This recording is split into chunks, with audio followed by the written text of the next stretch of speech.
Alright, what is going on YouTube? Grand Finals, Admiral Yi Sun-shin versus John the Fearless in Hidden Cup 4 main event. We have the drafts. These will be live games, so there will be a bit more downtime in between them. So we will actually take a look. And here is the draft. Admiral Yi will be picking Island Slopes Bypass Bands Cross. John the Fearless will be picking Bay Gold Rush and Mud Flow, and he is going to be yeah, I forgot what I wanted to say, but basically Islands, Slopes, Bypass, Bay, Gold Rush, Mudflow. Now only like there won't be all three of the home maps played for the players because game number 4 and game number 7 will be preset. Game number 4 will be Cup and game number 7 will be Quarry. And so far in every round, John the Fearless has played Cup and every round he has won it. So that's gonna be an interesting one to take a look at. In terms of draft, we have Malay ban, interestingly, for Admiral Yi Sun-shin. This is interesting, but not unprecedented. It could be because of Bypass, that he doesn't like to fight against Malay. In the semifinals, he actually lost against Malay on Bypass. Italians were sniped. Japanese, Indians, Mongols, Aztecs, Portuguese, Franks, Goths, Berbers remaining for Admiral Yi. And John the Fearless will be playing with Vikings, Britons, Khmer, Mayans, Turks, Celts, Vietnamese, and Bulgarians. Looking at this draft, I have a feeling that I like the draft of John the Fearless more, because you will have Celts for Cup, you will have Britons for Quarry potentially, Mayans will be for Arabia, Turks will be for Bypass, Vikings is probably your island civilization over here. And it's interesting that I think that John the Fearless or Admiral Yi could have actually just banned Vikings here, because that's the only voter civ of the opponent, and if you ban Vikings, suddenly John the Fearless doesn't have any voter civilization. That being said, let's see if we have a game up or not. I don't think that we have a game just yet, and as I said, these will be live games, so it will take a little bit more time for the players to set up games in between. It just sometimes happens. So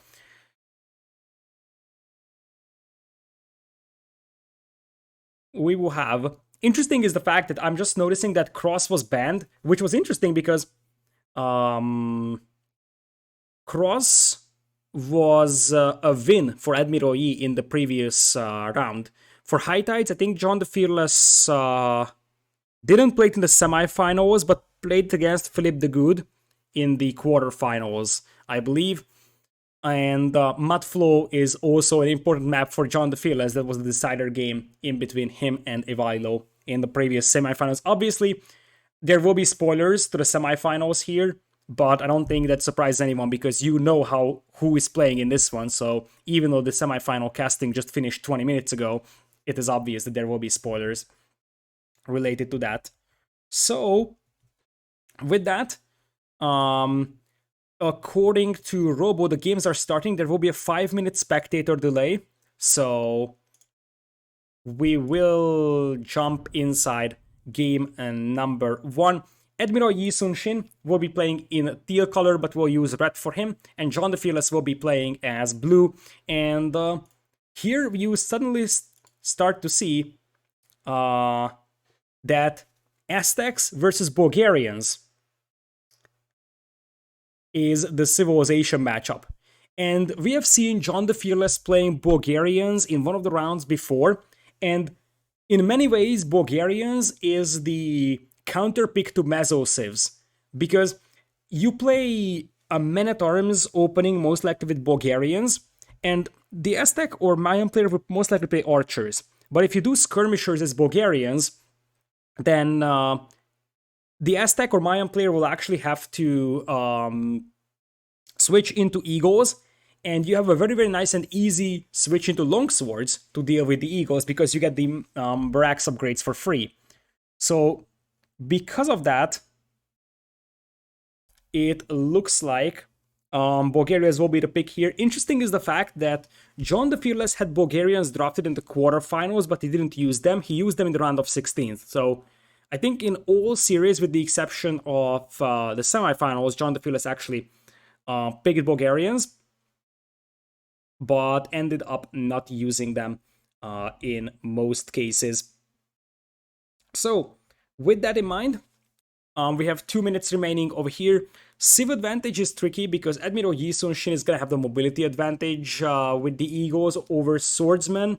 But we have seen that John the Fearless can be an extremely strong player with Bulgarians. And one of the reasons why many believe that John the Fearless is Hera is because Hera likes his Bulgarians on Arabia. So that makes quite a lot of sense for him to pick it. All games will be played with a 5-minute spectator delay, but obviously we only have to wait this one out right now, as we will just be constantly 5 minutes behind the players in general. So with that, I think we will soon be able to get into the first game. In fact, it's not really a brain surgery at 140. So yeah, it seems it is very, very likely, I would say 90% plus confidence that John the Fearless is Hera. Admiral Yi Sun-shin is debated. We have been seeing Viper predictions. My guess is Jordan, but it's tricky. Admiral Yi Sun-shin seems to be a GIA member, but that he has sloppy late game decision making, some sloppy macro, which isn't really something that Doubt would actually do.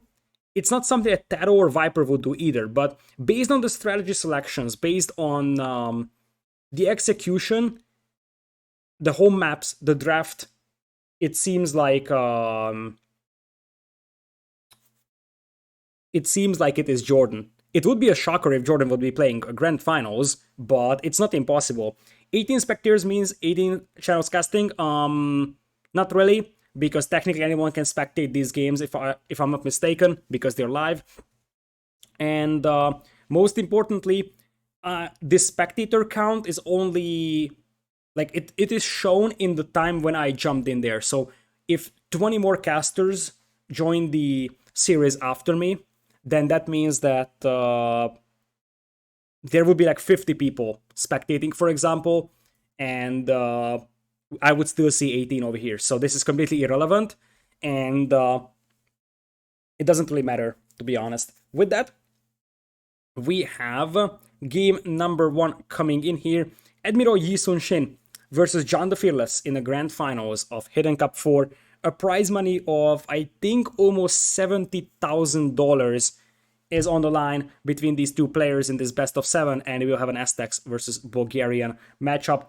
I will actually bring in Capture Age in a moment. I just need to make sure that I disable the scoreboard in a previous one, because I don't want to spoil anything, even though it seems, well, it's impossible to spoil anything because you know who the players are in the finals already, so there is no more spoilers with this. With that, 87.3k prize pool. That's actually pretty impressive. Last time I checked it was 70 something thousand, but with that, we'll jump into Capture Age. Once again, Admiral Yi will be rocking with red color for better distinguishability, and it looks like we have a pause. Admiral Yi pausing right away at the beginning. One of the drawbacks that we're going to suffer from in live games is that there will be pauses. So, well, it is what it is. It was a pause after just 27 seconds. We will have Admiral Yi Sun-shin on the right side playing as Red Aztecs. Left side is going to be John the Fearless in blue playing as Bulgarians. Indeed, pause means backty. Oh, those predictions are always crazy. But yeah, pause equals backty. That's how the equation goes.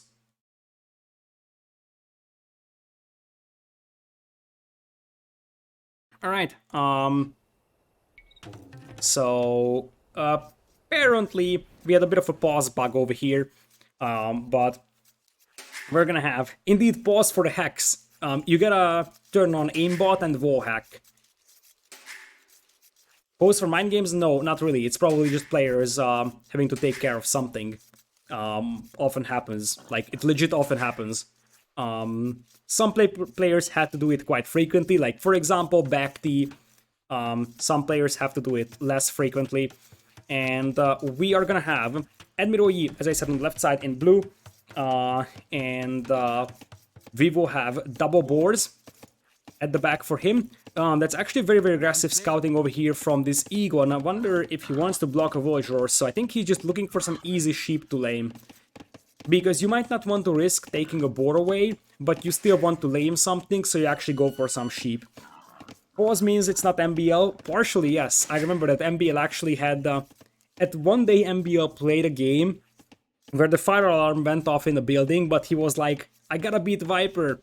And MBL played for like 10 more minutes with the fire alarm on. And actually won against Viper, and then he's like, okay, I won, now I have to run. That was a great moment in AoE history. Nice move from John the Fearless, bringing the board. And it looks like this was a kind of underwhelming lame attempt here from Admiral Yi.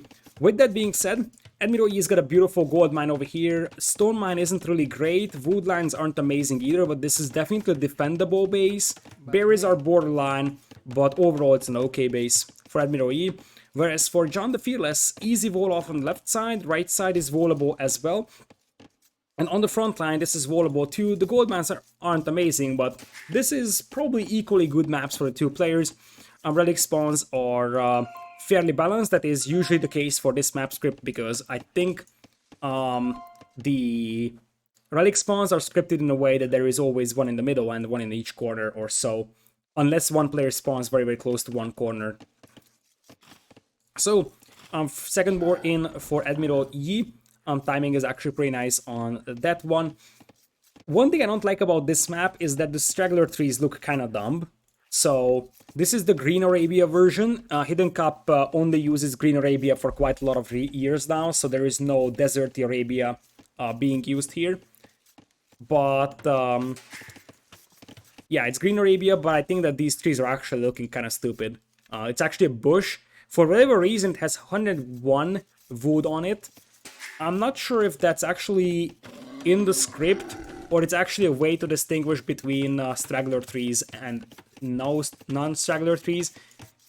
This straggler tree has 20 HP, this tree has 30. Okay, so this is for whatever reason 101 wood, I don't really know why, but the way that you distinguish between a straggler tree and a non-straggler tree is by the HP. There is 20 HP on these and 30 HP on the forest trees. So, for example, this guy is not a straggler tree, I believe, because it's 30 HP, despite the fact that it kind of is standing there in the middle of nowhere. With that, we're gonna have what is Man-at-Arms opening from Admiral Yi. He did push in one deer so far, and he might actually work towards some additional deer pushes. It looks like we might have Man-at-Arms opening as well for John the Fearless. But the difference is that he can actually do 21 pop. You could even do 20 pop Bulgarian Man-at-Arms, but it is a little bit tighter build, and you don't really have a great eco behind that one, so it makes sense to go 21 pop. And the Aztecs will do 21 pop as well over here. One thing that you have to be careful about is that the Bulgarians will have the Man-at-Arms upgrade immediately upon reaching Feudal Age, whereas the Aztec player will have to wait like 40 seconds until he gets the upgrade, and I think it's 40 seconds. For Man-at-Arms. So if you're Admiral Yi, you probably want to play a little bit more defensive with the Man-at-Arms, but I like the game plan because you know it's going to be Man-at-Arms against you. I think in the overwhelming majority of the cases, Bulgarians open Man-at-Arms. And the real question is the follow-up. I think it's going to be skirms. Probably even a couple of archers mixed in to deal with eagles, but it could be Man-at-Arms skirm, like potential additional Man-at-Arms being added as well. Militias will encounter each other over here, which is disaster for Admiral Yi. The timing on this one is an absolute disaster for Admiral Yi. Oh my goodness. That was the worst possible scenario for him. He bumped into those militias or in the moment that they actually were converted into Men-at-Arms. And this is why I think that he should have played this one a lot more defensive, because I think he thought it's gonna be 22 pop Man-at-Arms with Bulgarians, but that's way too ambitious to think. Now it's a Spearman coming out for Admiral Yi, but he even cancelled his Man-at-Arms upgrade here because he decided that it's not worth upgrading 2 militias to Man-at-Arms. Trying to take a fight against the scout over here will once again be unsuccessful, and that is a scout dead. Oh my goodness, this is an awful start for Admiral Yi. And like situations like these are the reasons why I don't believe it's actually Viper. Many people are saying it's Viper, but it seems so off. for this guy to be Viper. We're gonna have walls coming in for both players, and nice and comfy base for John the Fearless. He's actually going to probably add a couple of archers as well in Feudal. It's not really a big deal. And Admiral Yi will already be on one range, so he's gonna be able to hold against the men-at-arms over here. Birax coming in for both players. So it looks like John is just going to boom into Castle Age though. Oftentimes with Bulgarians you do this. You are gonna have a range so you can actually make a couple of skirmishers if needed. But John the Fearless might be playing this one super greedy. And he's gonna add a couple of skirmishers, but I would be surprised if he added more than 3 or 4. Unless he specifically sees his opponent pushing him really hard. Because 3 or 4 skirmishers inside here is gonna be enough to hold off archers, and you can just go boom. One thing I dislike though with this build, if that's the case, is the lack of horse color. I feel like if you just wanna boom into Castle Age, you probably wanna do horse color here. Which means that we will have Castle Age soon coming in here for John. On the other side, the archer player is actually going to be a lot later to Castle Age here, so we could see John the Fearless like having 1.5 minutes advantage to castle, and that could be pretty devastating if knights show up, or maybe even straight longswords and the forward siege workshop. It depends on how many archers Admiral Yi is making, because Admiral Yi either starts making more archers and starts pushing John the Fearless, or Admiral Yi has to stop making archers and think about Castle Age as well. So far, it seems like a very, very passive game. In fact, the KD is 3-1 in the favor of John, but that is just because he killed the opponent's scout. And a militia, you see that this infantry for Admiral Yi is just scouting right now. He's just around, okay, I can't use my militias to anything, so might as well just do some scouting with it. He's trying to poke down that scout, but that didn't really happen either. So currently, it seems like we're just gonna wait until Castle Age here. Decent scouting for Admiral Yi. He's going to use that spearman to check these corners as well. And for now, he has just a couple of archers, adding some more. You see that John is actually scouting what his opponent is up to. So he wants to know, hey, is my opponent actually going for a lot of archers here? He sees that there's archers coming back, loses the scout to that. Not really ideal because he still doesn't have an amazing scouting, but just like his opponent, he can also use his men-at-arms to scout around. You actually probably want to have those two men-at-arms together because one of them is very weak, so it would be killed by a wolf. But still, bit of a scouting information coming in for both players, and you see the resources climbing up for John the Fearless. Really, the only thing I dislike is that I feel like for this build, it would have been better to go for maybe even horse color before double birax. Because all these farms that horse color hurt my soul. 15 farms that horse color is not something that you want to see. Luckily for him, it doesn't really matter because his opponent is on 13. And we have an eagle coming in as well. The thing is that it has to be knights from John. He can't just go full longsword anticipating an eagle switch. Because in this situation, his opponent could very well stay on archers. And I think this matchup was actually played between John and Philip the Good. And Philip actually stayed on archers exactly with Aztecs. It was the same exact matchup. So, what Philip the Good did against John in this one is archers. And keep in mind that as much as it was true that the players weren't able to steal strategies or learn from the other players' mistakes in the games that we cast from recorded games, the players themselves have seen what happened in the previous rounds. So they had some time, it's a short amount of time, to learn from the opponent's mistakes, learn from their own mistakes as well. So now they know every bit of information, everything that happened in tournaments so far. I'm fairly certain that both players were watching all the casts because they're potentially looking to seek out the weaknesses of their opponents. It's only one stable right now. A scout is coming in as John is going up. A second stable just now on the way. And that scout is going to be capable of dealing with that eagle for now. The spearman is being chased down by a bear. Look at this majestic beast. Now we have a follow feature on Capture Age, so I'm gonna give you some National Geographic over here while both players are going into castle.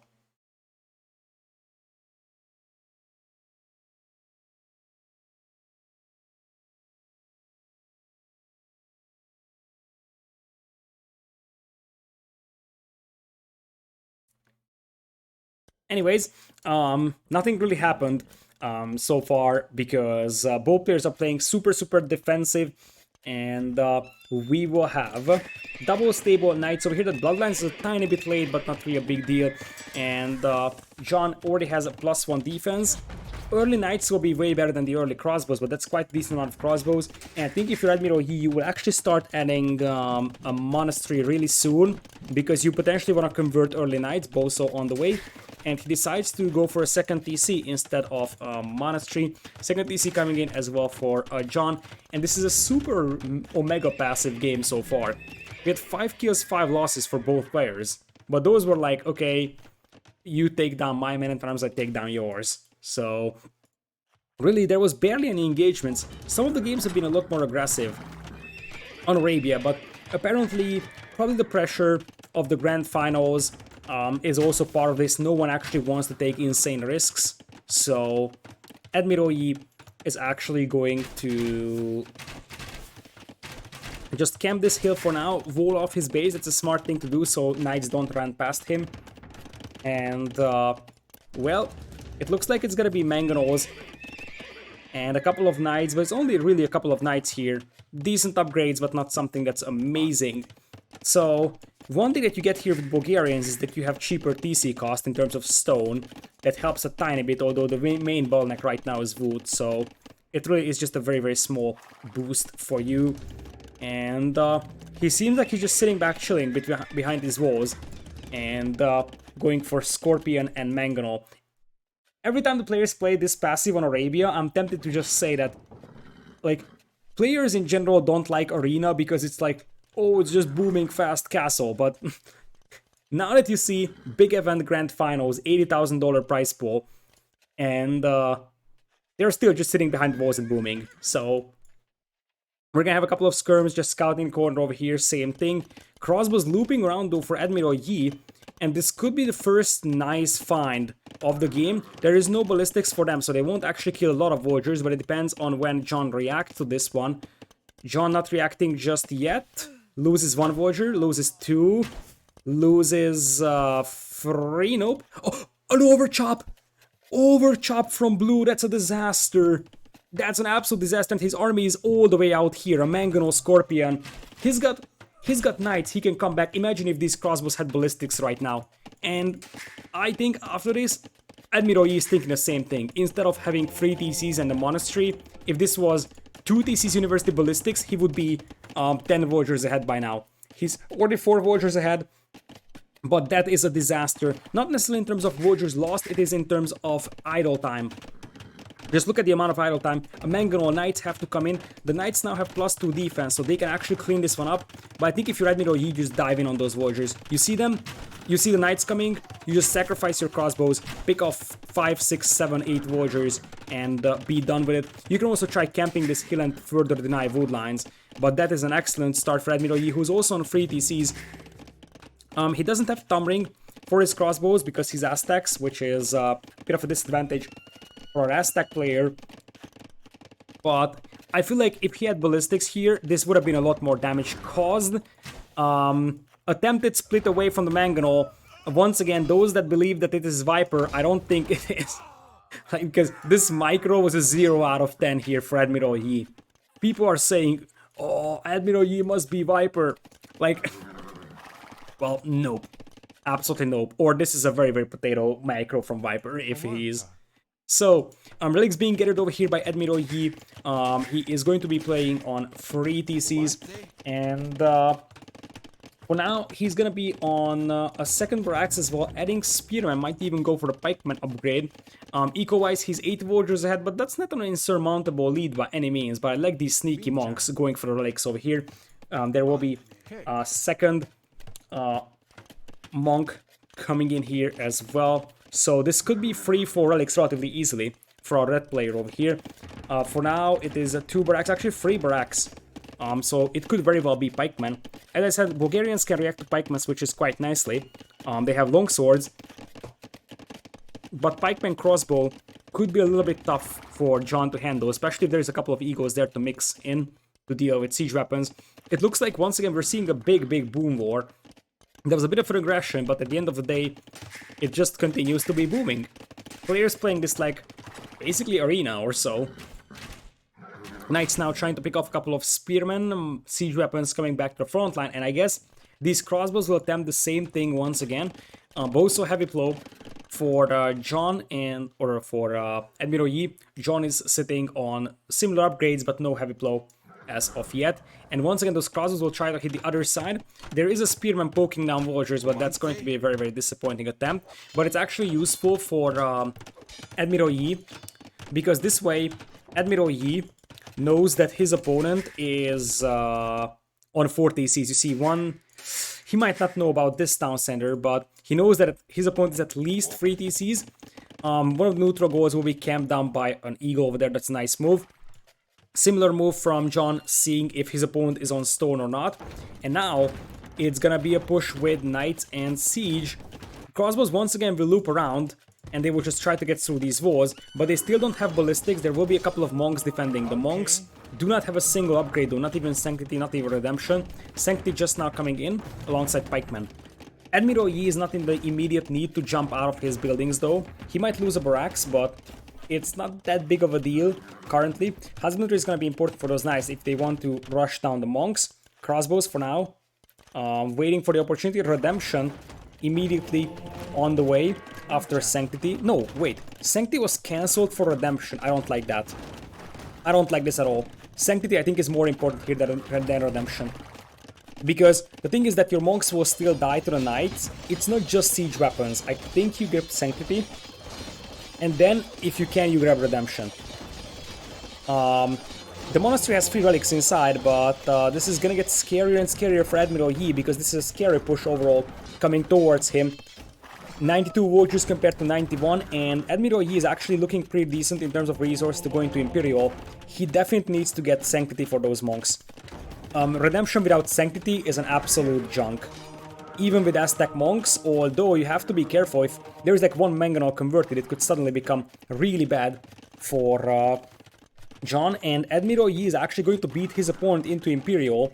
He's going to be on pikemen though, and that allows John to potentially just go for longswords. So Sanctity coming in here alongside forging, and there is a monastery, and there is no second building. There is no second building for Admiral Yi for an Imperial Age, and that is why he's not going up just yet, wasting precious seconds. He's already floating 1.5k food, 1000 gold, and the reason why he's not going up is because he's missing a building. Now rushing up a university with 7 villagers, but this actually bought his opponent about 30 seconds of time, and instead of having a 30 to 50 seconds lead into Imperial, the lead is merely going to be about 10-15 seconds. And those little things do matter, because you're trying to build on your power spikes, and it looks like he's anticipating his opponent to switch into champions here, as we're gonna have long men-at-arms being teched into. A rare sighting of potentially 2 infantry civilizations clashing. In this one, I think Baggins 200 swordsmen beat Garland Wars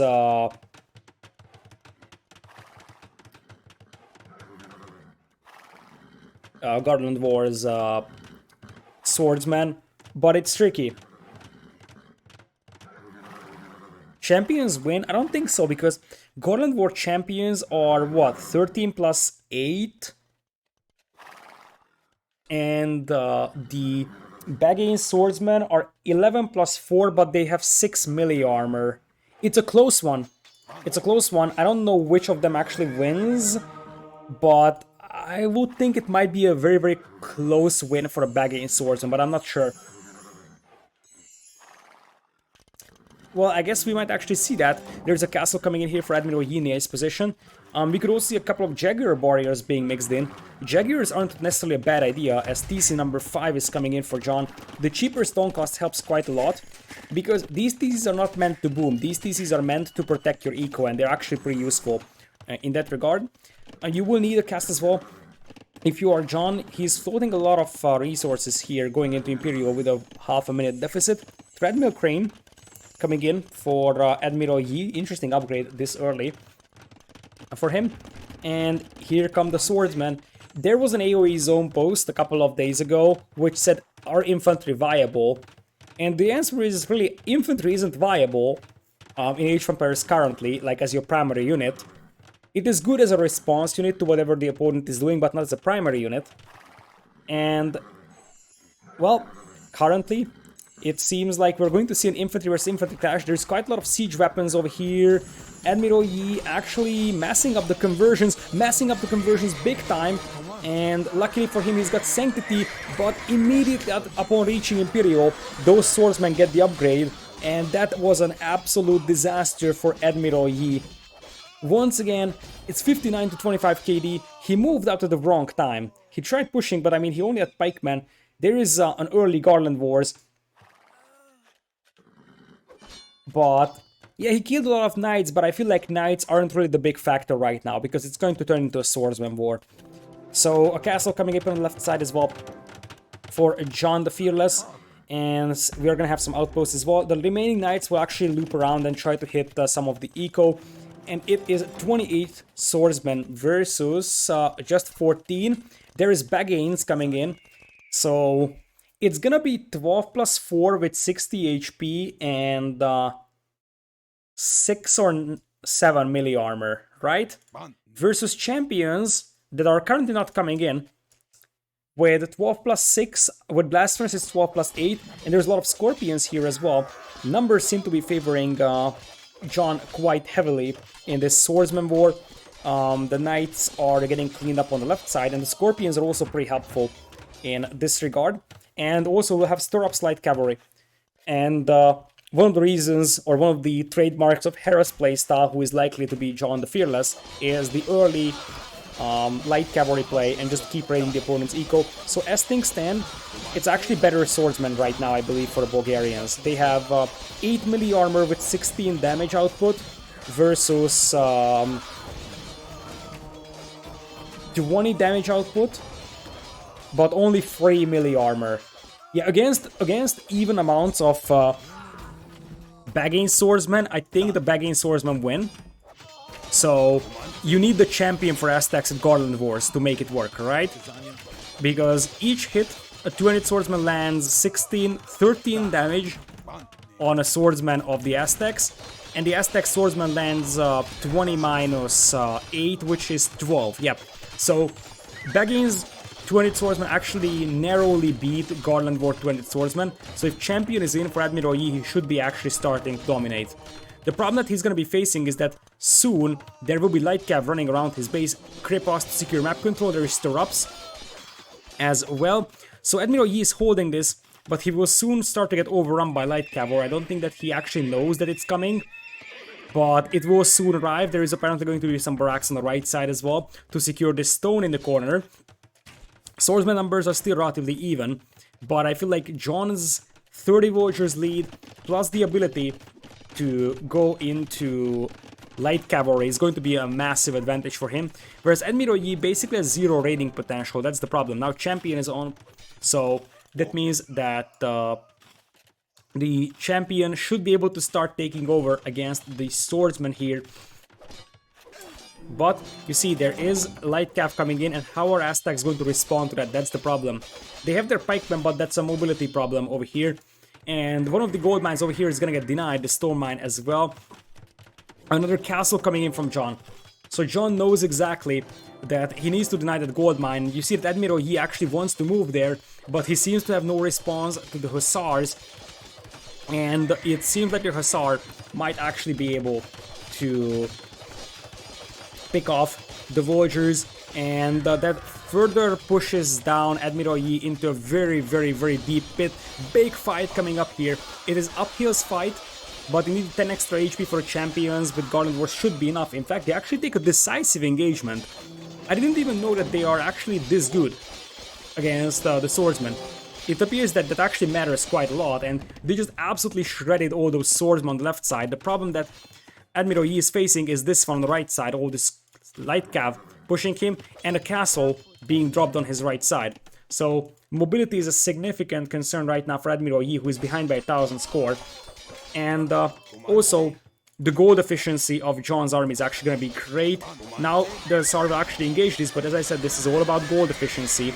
Hussar won't trade well against the Garland War champions, but Gold-wise, they actually take down some gold units with some trash, so that works that way. No trap coming out just yet for Admiral Yi, who actually is unaware of that castle on that hill. That hurts so much for him because he could trap it down right now and secure that gold for himself. So, army numbers are way better for Admiral Yi, 73 compared to 46, but 142 voyagers for his opponent. Population seems to be top capped for both players. I think this is the one where Admiral Yi will learn that there's a castle there, indeed, but no traps coming in just yet. Champion pushing deeper and deeper.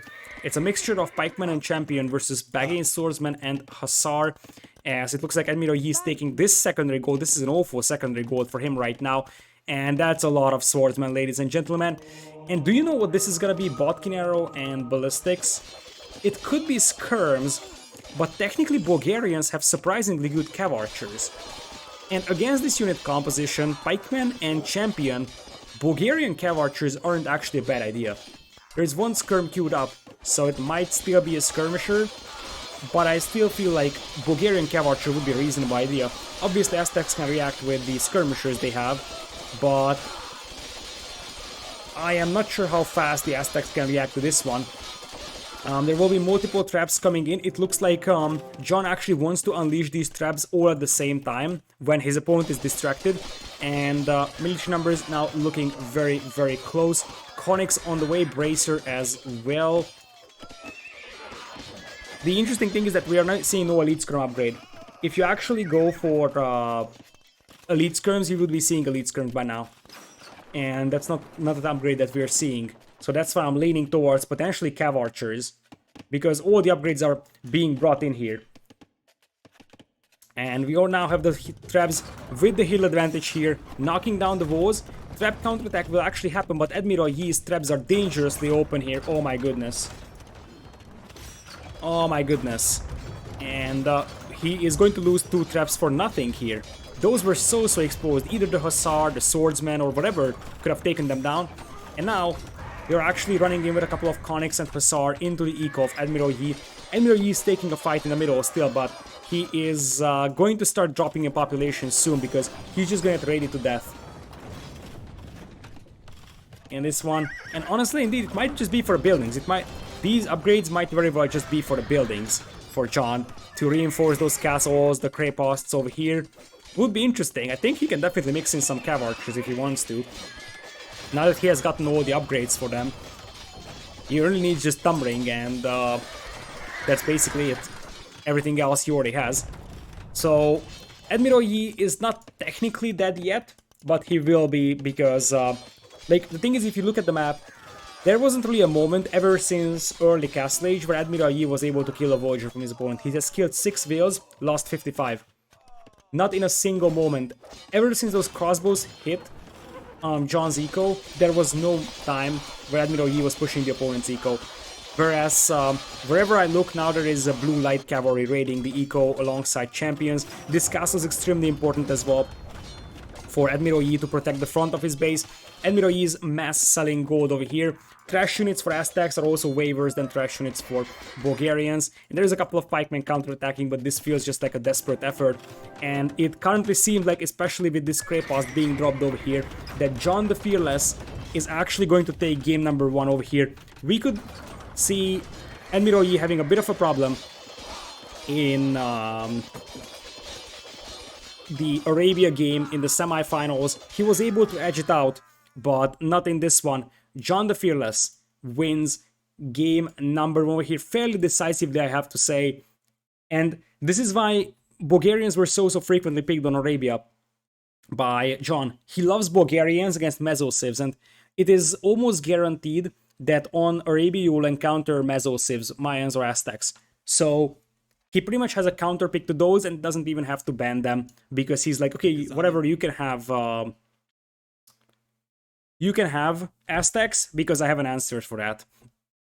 So at the end of the day, KD is massively in the favor of John. There was 3 relics for where is that? Relics. It's over here. 3 relics for Admiral Yi, 2 relics only for John, but it didn't really matter that much, although the relic gold was way better, obviously, with 3 relics Aztecs. but John's overall eco was way better. So 2,000 more gold, 1,000 more stone, 2,000 more wood, and 2,000 more food as well. But really, it was more about the unit composition and the mobility aspect, that it was an infantry war where suddenly Hussars started joining and the Hussars traded the opponent's eco to death. With that, we will actually go to the first home map of Admiral Yi, and we have seen Admiral Yi using islands all across this tournament. Let's see if he pulls the trigger on that. I think he kind of has to, because he kind of needs to stop the bleeding before it really starts. Remember, game number 4 is a preset map. It is going to be Cup, and John the Fearless was great on Cup, so you don't actually want to fall behind 2 games, because the thing is that if you fall behind 2 games and you accidentally lose the 3rd one, then you will actually play on one of the strongest maps of the opponent for the 4th one, which could be the decider. So the thing is that at the end of the day, I think that you have to pull the trigger on islands, because you really want to even this out before it starts slipping out of your control. So Admiral Yi is going to lose his Aztecs, and Bulgarians are gone for John the Fearless. Every draft he picked the Bulgarians, he actually picked it in the last selection of the draft. So the value is insane. He's actually able to remove an opponent's Aztecs with his final civilization selection. And ladies and gentlemen, we have an extremely interesting matchup here. I did mention that Islands, the only water ship for John the Fearless is Vikings. But he's gonna do something very different. You don't see it just yet. But it is a Vietnamese versus Portuguese matchup. Now you might be wondering, how good are Vietnamese on water? And I have my answer for that. Vietnamese are actually okay-ish on water. They don't have shipwright and don't have fast fire ships, so they're not really great, and we could still see a landing. It is a workable water civ, but no match to Portuguese. So this could very well be a landing in the here. While this countdown is actually going, I will actually take a half a minute break so I can bring in some water for myself, because my ball has run out. So we'll continue in a minute or so when we jump into islands.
Okay, so I think, like I mentioned, a lot of we have seen a lot of island matchups in this entire tournament, and the thing is that I feel like you can never count out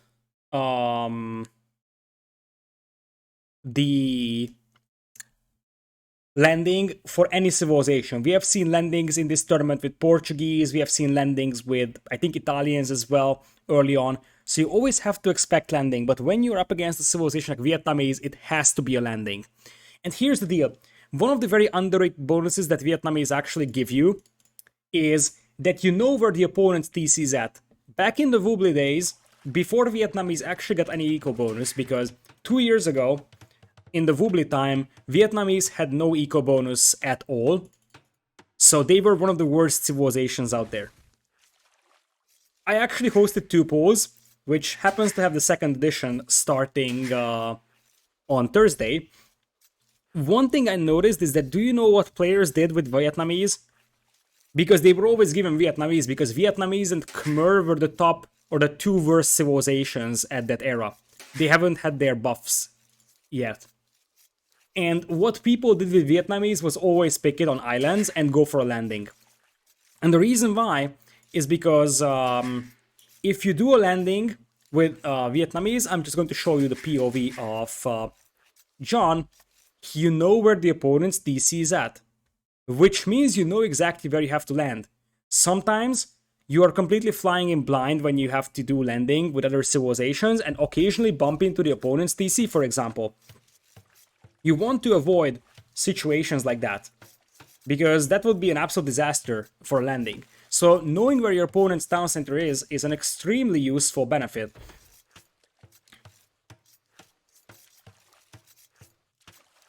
With that being said, we do have Admiral Yi on the left side as Portuguese.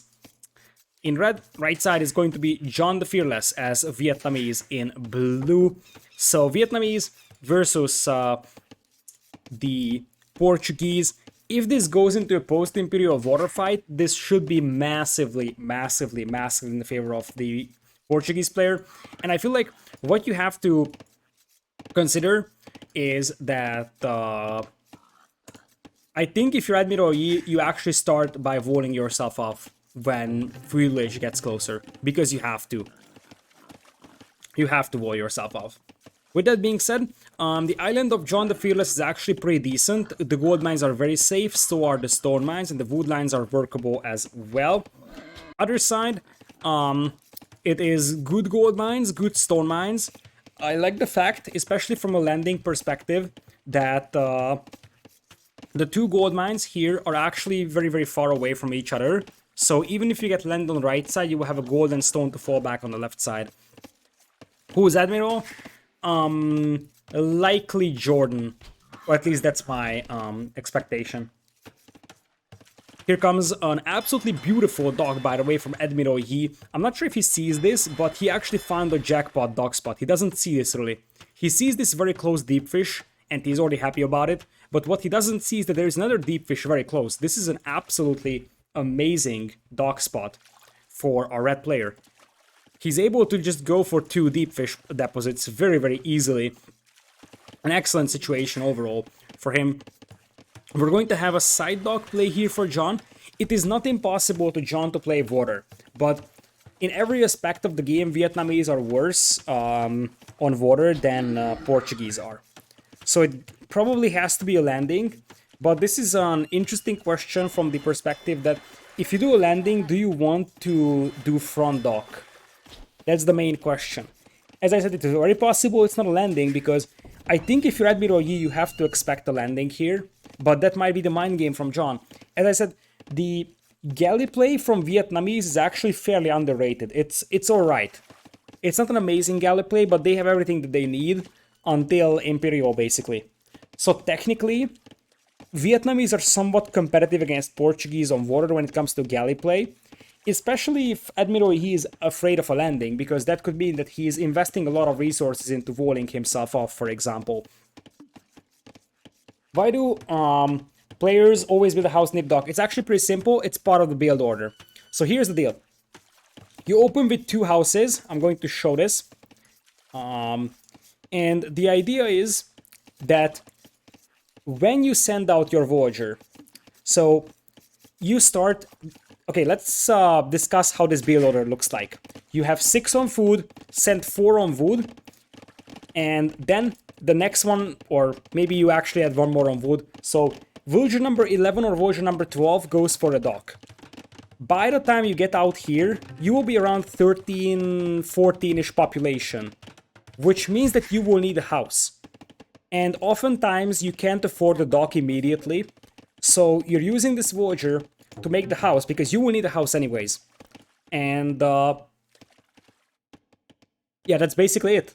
This is how the water build orders work. So a water build order like this is always like 6 on food, 4 on wood, and then 1 dock, and then 1 more on wood, or it is 6 on food, 5 on wood, then you send the villager out to dock, that is gonna be the one building the houses. It is always like house, dock, house. That's how it works, and in the meantime you can actually use that villager to get a shorefish. This is probably a legacy thing from the times where the villagers weren't able to gather shorefish from the dock. Well, they were able to gather shorefish, but they weren't able to drop it off at the dock. And because of that, when you weren't able to afford a dock immediately, you had to do something with those villagers, and that something became a house being built. So that's basically the way that this build order goes. Second dock up for Admiral Yi. And what I dislike about this one is that even though we will have a dock or an outpost over here, I feel like he's potentially underestimating the chance of a landing. But as I said, sometimes a civilization that may seem like a landing save, like Vietnamese, is actually just going to play standard. It is, as I said, it is fully upgraded, the galleys, I believe. Yeah, well, the only thing that the Vietnamese will be missing for their galleys will be shipwright, but that's it. That is an Imperial Age upgrade, so that can wait quite a lot. So we'll have 3 fishing ships for John the Fearless, 4 for Admiral Yi. That explains why Admiral Yi is 1 villager ahead of his opponent. And nice opening from Admiral Yi. You have to send 1 Farga to each direction. Now the thing is that galley play is better still for Portuguese. They have cheaper gold cost on their galleys, as it looks like Admiral Yi will realize there's galleys coming his way. He sees it's 2 galleys, and based on the timings, he knows that his opponent is not landing him. There is no way that you squeeze in 2 galleys this fast and also land, because the 2 galleys require 2 docks, and from this, Admiral Yi should know that he's up against 2 docks at minimum. He's going to start chasing down those fire galleys, but he will soon have to start adding his own galleys, because one thing that John could do is just wait a little bit more with his galleys. He doesn't have to send them in just yet. He's trying to out-micro that fire galley and spread out. His galleys coming in with Fletching. He's waiting for Fletching to take this fight, by the way. So that's the idea of this one. And it's not impossible. As I said, we suspect John the Fearless to be Hera, and it would explain why he's playing Galley Wars. I think he has seen the semifinals, and he knows that micro-wise, I think John the Fearless is better than Admiral Yi. So I guess what he's hoping in is that even though theoretically the Portuguese galleys are better because they're cheaper in terms of gold cost and they have 10% more HP, what he's hoping in is that he can just simply out-micro his opponent, which might or might not work. Now it's going to be galleys for Admiral Yi. He's still playing on 2 docks only, whereas his opponent is up on 3. The fact that the Vietnamese don't need to invest wood into their eco upgrades actually helps quite a lot over here. Applies to horse color as well, but more importantly, double bit axe is what matters the most, because that allows you to get the free docks up very, very easily. And Admiral Yi selling stone over here to try and get up to Castle Age here. He knows exactly that his fire galleys will not be competitive with this many galleys now, so what he wants to go for is fire ships now in Castle Age. The problem that he's facing is that he's just so far away. Is he far away though? He's not that super far away. So if John isn't pushing the water fast enough here, it is very possible that Admiral Yi can actually slow down the game enough for him to get into Castle Age and get to fire ships, although as things stand it looks like he's just gonna mix in his own galleys. Currently it is 13 galleys versus 5 fires and 4 normal galleys.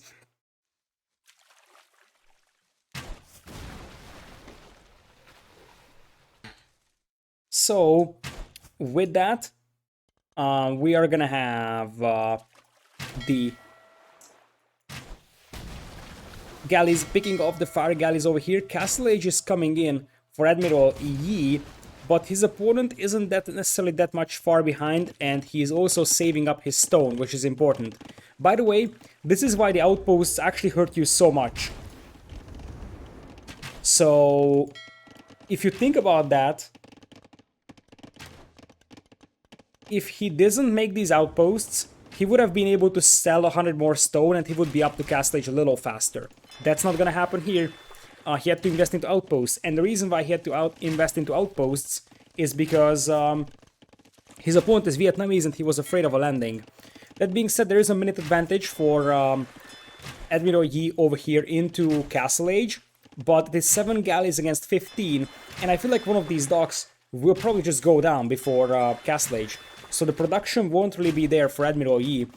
He's saving his fleet for now, but you have to ask the question if you like 8 galleys or 8 war galleys, or potentially 20 fuel age galleys, and probably 20 fuel age galleys is still better from that perspective, as this galley goes down as well. These straggler galleys being picked off actually helps quite a lot as well for Admiral, or for John, and the docks are going down here. Admiral Yi will be only staying on 1 dock, which is more than concerning, to be honest. Admiral Yi is actually...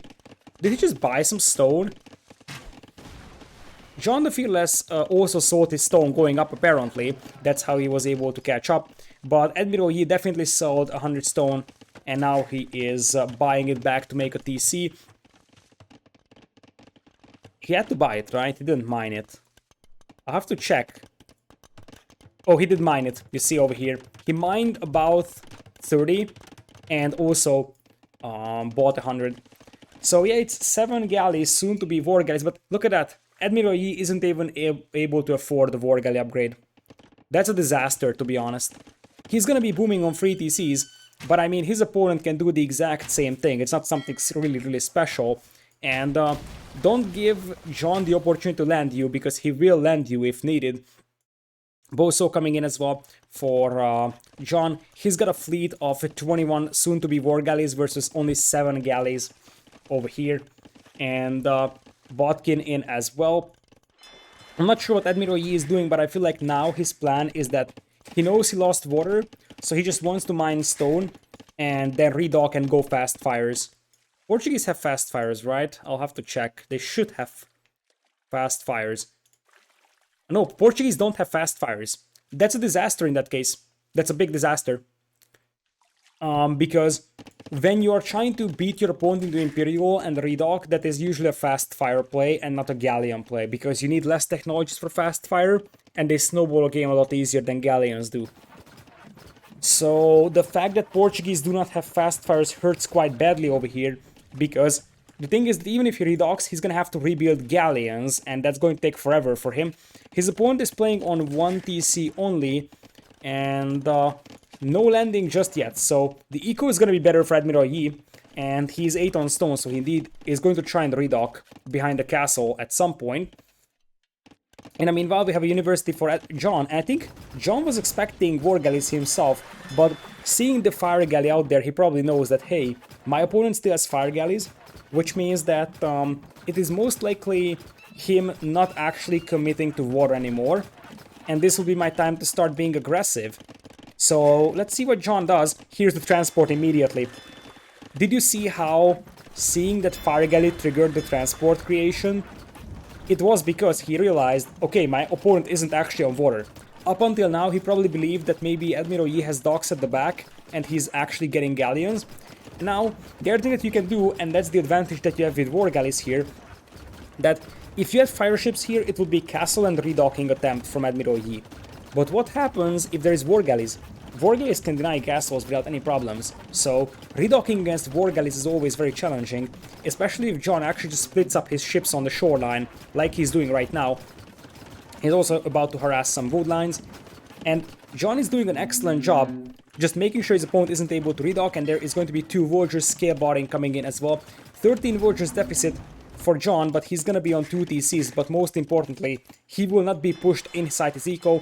Adding fishing ships as well makes some sense. Slowly taking down the market also is reasonable. I would love to see him splitting up his ships a little bit more to keep denying resources and potentially redocking attempts, because John doesn't have perfect vision across the island, but what you want is spread out your war galleys in a way that you see every inch of this shoreline, because if you do that, there is no way that your opponent is able to redock, or at least you can kill quite a lot of villagers. Doing so, there's the barracks coming in for John. Probably going to be knights and a siege workshop as well. His opponent is getting ready to drop the castle though, so the question is, where is that castle going up? I like this move from John though. He's intentionally not splitting up these ships because he's sending them in to take down the blacksmith. Because if you take down the blacksmith, then you delay your opponent in getting upgrades. So in case Admiral Yi beats his opponent into Imperial, which seems likely with those resources, the upgrades will still be delayed towards the galleons. And there is no fast fires for Portuguese, so it has to be galleons. University coming in just now for Admiral Yi. Here's the castle. But that castle isn't helping the redocking. This castle is not good enough, I think, for Admiral Yi. It's going to stop this landing, sure, but it's not actually helping the redocking, because you still won't be able to go for those docks. Voyagers will actually reposition the stable. We'll have a knight coming in soon. Couple of war galleys could actually harass that wood line on the left side. So the castle is up. Apparently there's a defensive monk for Admiral Yi, who already picked up one relic. He could make one or two Organ guns as well to try and help cleaning this one up. Indeed, here come the Organ guns. But really, I don't really know how Admiral Yi is coming back to water. That's the problem. And this will be the first time, I think, in this tournament Admiral Yi loses islands. So his name was fitting so far. He's Admiral Yi, the Lord of the Seas, but currently it seems like he has to be converted into General Yi, because he doesn't really have a fleet to work with. Now, John isn't really spreading out his ships, so he's not really preventing a complete redocking, but you see that Admiral Yi is only 12 voyages ahead. He goes into Imperial with no ships though. And look at this.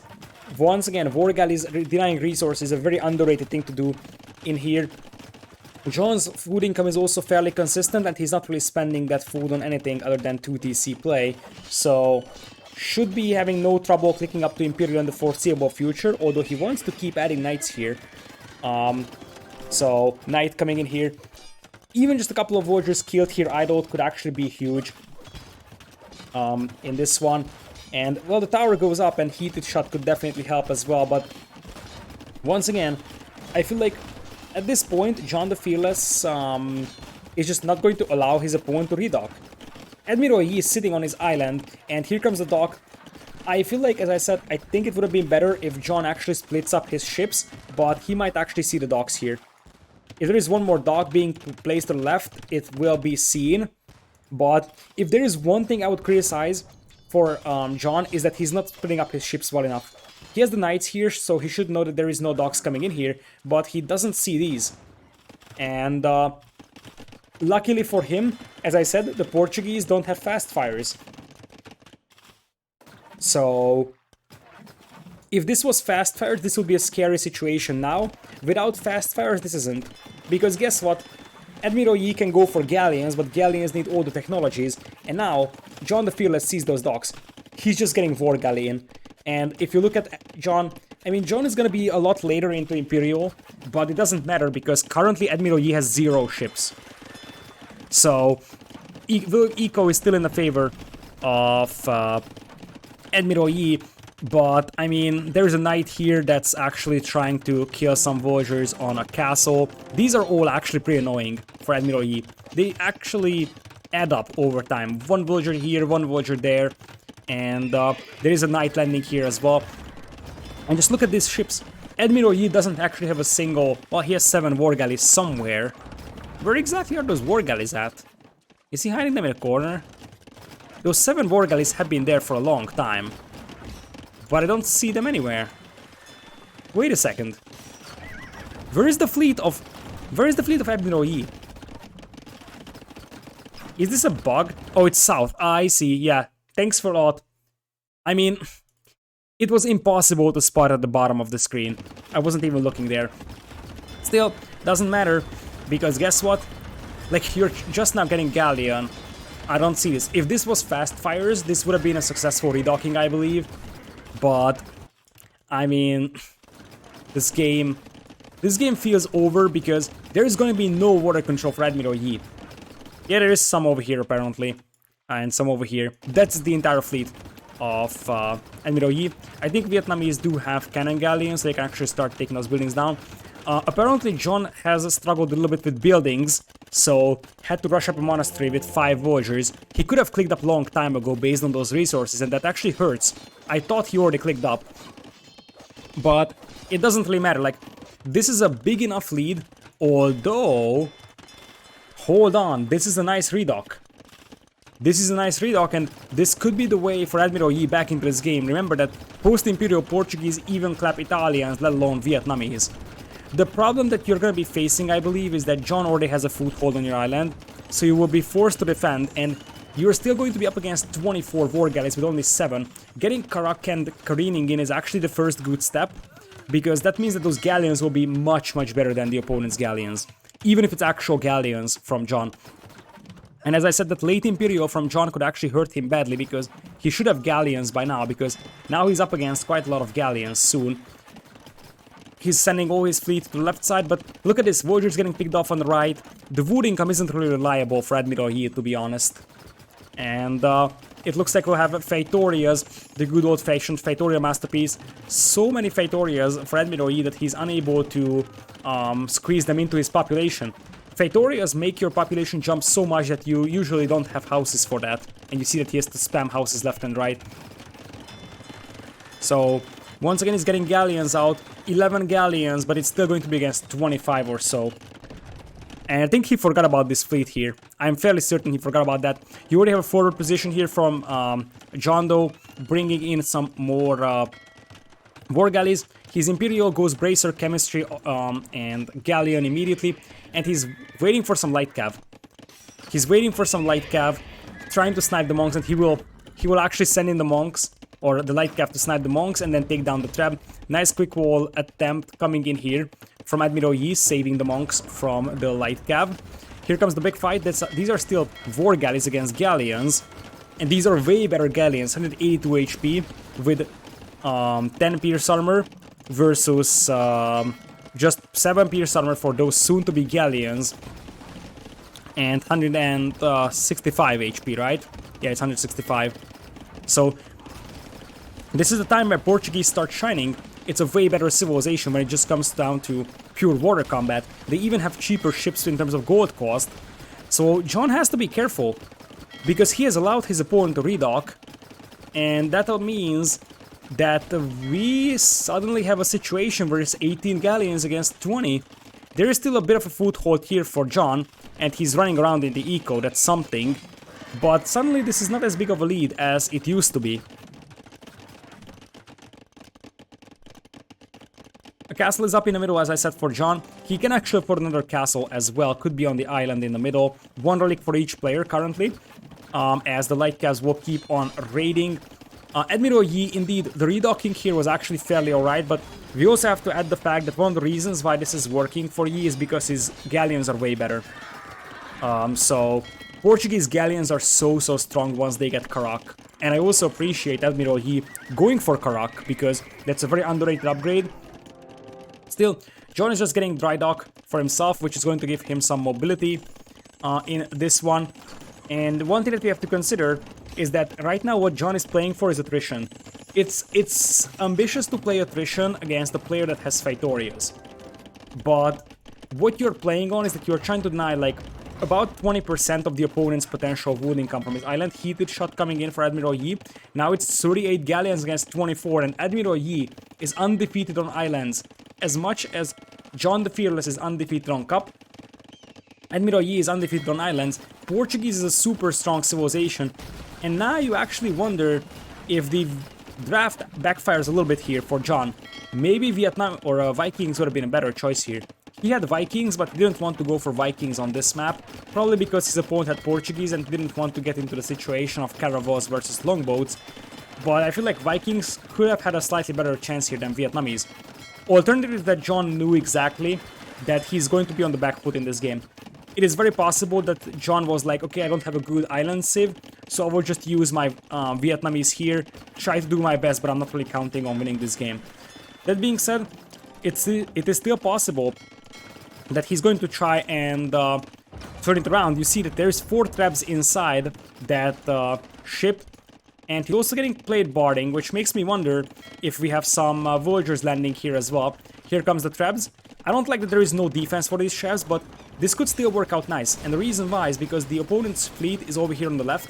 That is 41 galleons with Karak. I think if you're John, you actually play this one patient and you don't push this. You don't want to fight this one if possible. What you want is use your galleons to protect your trebs. Because if you protect your trebs, you can actually start knocking down buildings. And one thing that shouldn't be overlooked is that this is another landing attempt here from John. He can actually start knocking down buildings really fast, including the castles, which would be disaster. And currently Admiral Yi isn't able to reach this point of the map. That's the brutal thing. That he isn't able to help out here. He has the bigger fleet. By far, 43 galleons against 27, and these are also better galleons. But he's unable to get here and clean up the traps. Now he's going to try to do so. The castle here could actually help out a little bit controlling these straits. Nice move from Admiral Yi, splitting up his fleet. And as I said, John needs some galleons to protect those traps with, because that's an extremely important landing. More stables coming in. You see there is like 100 light cav queued up. And now the traps will try to run over here, where they are less exposed to the galleons. The first trap is, I think, going to go down.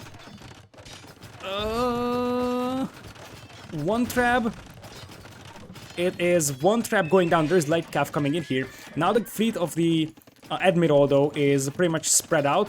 And there's 3 traps still. And I think they can actually start knocking on the doors of that castle. Galleons once again trying to go for it, as John actually tried to attempt the castle over there for a moment, but then changed his mind. And keep in mind that the gold income is still mainly coming from miners and not Praetorias. Which means that a light cav raid here could actually do quite a lot of damage to the gold income of the opponent, and that could help you outlast your opponent. When it comes to ship numbers, 47 ships against 42, still the quality is also better for Admiral Yi. But as things stand, this is a cleanup over here, although the galleons will now push on the trebs. Trebs once again have to relocate, and they're still struggling to find an angle to attack. Now Bombardkin is in, and one thing that we should consider is that behind this one, John has the middle island with the gold, and he is also safe back at home. I don't like that he's selling stone, though. That is a bad idea, because you might need that stone for another castle in the middle, for example. Light cav dealing with galleons over here. Trebs being set up right now. There's a bombardkin now there in the party, and there will be more and more light cavs as well for John. He's trying to use his food as the best he can, as now the galleons will try diving in here. The castle actually does quite a lot of damage to them, so I'm not sure if this is actually worth it for Admiral Yi. Sustained fights inside castle fire seem a little bit questionable for me, as suddenly his opponent takes over in galleon count. 52 to 36 is the galleon count now.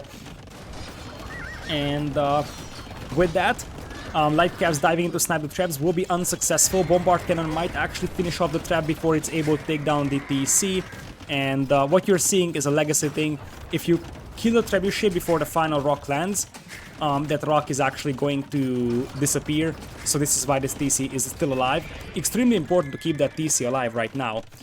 You still have to keep in mind, though, that John is actually denying wood from the opponent. This is about denying wood and not denying gold. And while Praetorias actually still give you a lot of wood, the problem that you're facing is that Praetorias give you a slow trickle of resources over time. And here on islands, if you're spamming galleons to each other, you need a lot more wood. Or like, you need wood really fast. Light cav once again diving in.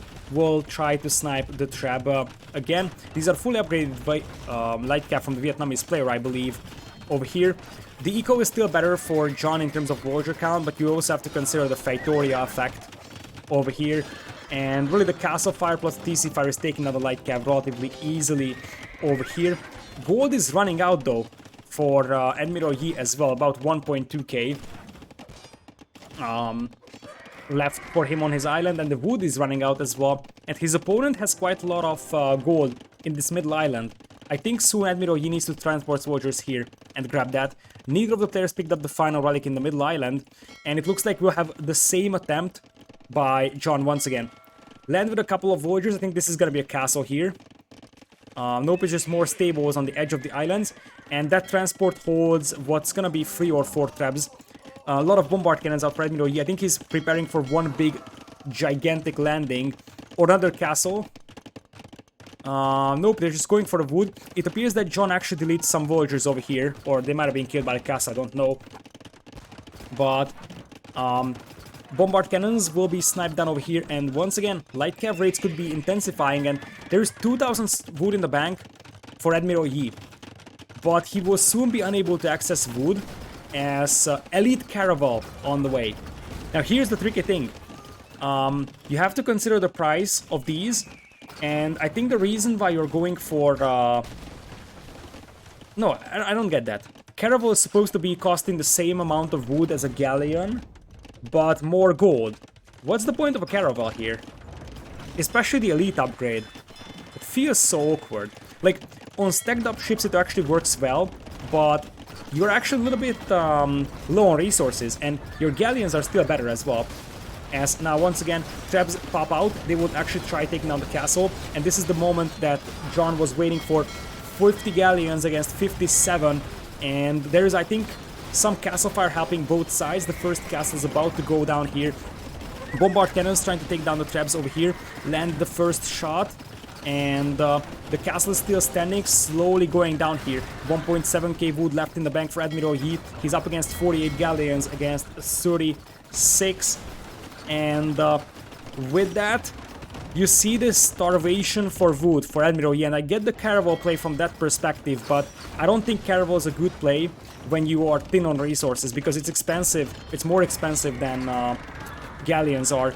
There is still 2 traps over here on this island against 1 trap from Admiral Yi and the bombard cannon. Light cav once again coming in for raids. Admiral Yi is down to 62 villagers, and even though he has the Phaetorias, he is still up against a lot of resources left on the opponent's island. Very, very ugly wood eco here for John, by the way. Cannon galleons shelling the castle here. But Phaetorias alone won't win you the game unless your opponent runs out of resources completely. But that seems somewhat unlikely, and you see that Admiral Yi is down to about 1,000 wood. He's got 40 galleons on the field. The castle is slowly going down here with no support for John, and if Admiral Yi is able to secure the middle islands, he's gonna have a massive lead, I believe, over here. But at this point, John just needs to send a couple of light cav over here and finish off those villagers, but he's prioritizing the trap right now, loses his own trap. He will reattempt this landing. He already has 2 traps in there. Big galleon fight coming in. The castle is about to go down with no repair villagers on there. It is 18 caravels now on stacked up ships. So now the caravels are actually doing the work, and caravels don't work well against galleons if the galleons are split up. But the galleons here aren't split up, and that's a lot of damage output by the caravels. That's a lot of damage output. And I think many of these galleons actually lost a significant portion of their HP because of this. Still, it's not enough. And now another landing comes in here. And I feel like if Admiral Yi isn't winning this game, he's gonna be in significant trouble, because we talked about the fact that it is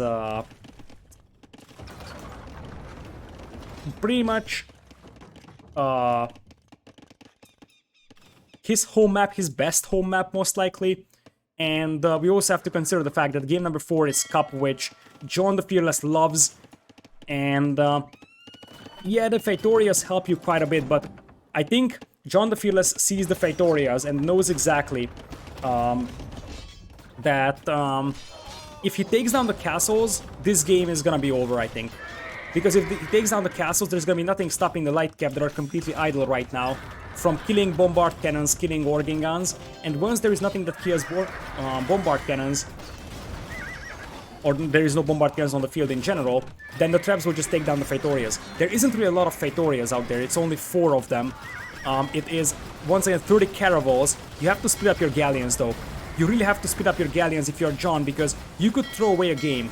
I think John is leading in this one because he's gonna be able to take down the Phaetorias with traps, but he needs to be careful. When you're up against caravels, you have to split up your fleet. You don't want stacking ships, because this is exactly what is happening. And we discussed that John is likely to be Hera, and he's a little bit inexperienced in water. I think that shows over here, because he definitely got outplayed by the caravel. Overall, I feel like he got outdrafted. This is what you get for picking Vietnamese for islands. Portuguese by far the best Civ for islands. And you could have gone Vikings, and Vikings would have been a slightly better option over here.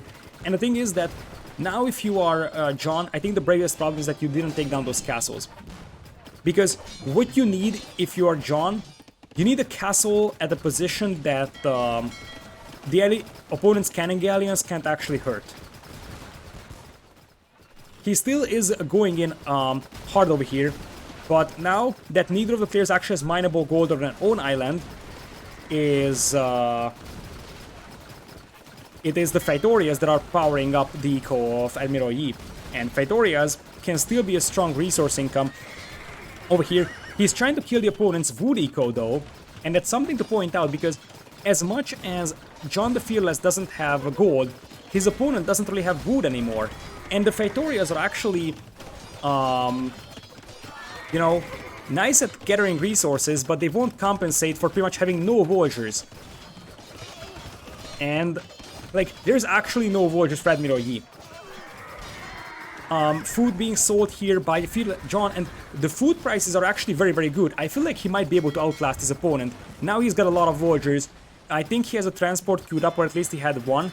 This is the time where you YOLO land the islands in the middle.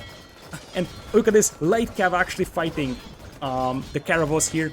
In fact, fire ships actually are decent at tanking some damage.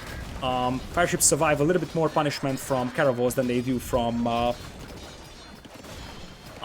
what is that? Galleons. And as I said, Admiral Yi actually buying stone to protect that stone, protect that position. That's an extremely expensive move though, and if that castle doesn't go up, he's in trouble.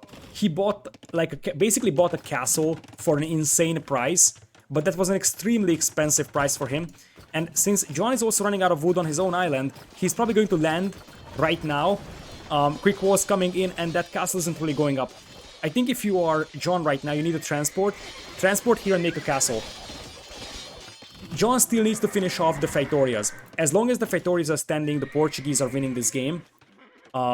Transport is out now.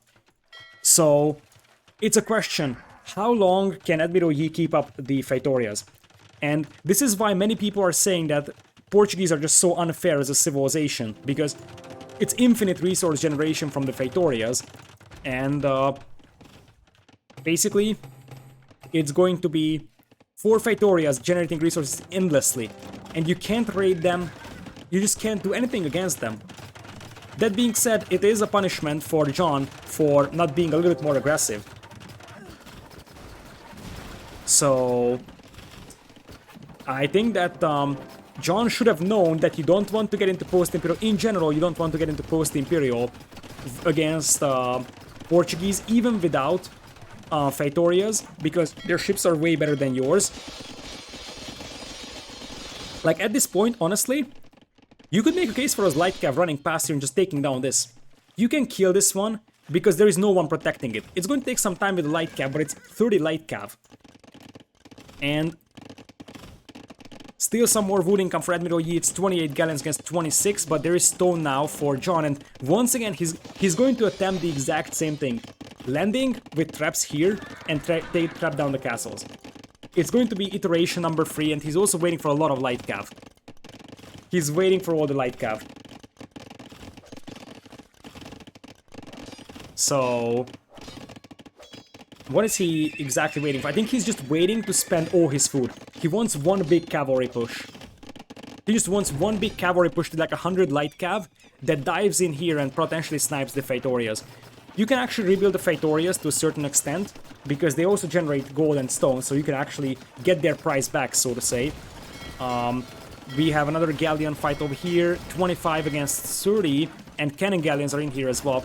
John is gonna be in trouble soon if he isn't able to get some more ships on the field, but he's also killing the villagers of the opponent. I think he needs to actually kill all of these right now, because the more wood Admiral Yi is getting, the more ships he's gonna be able to field.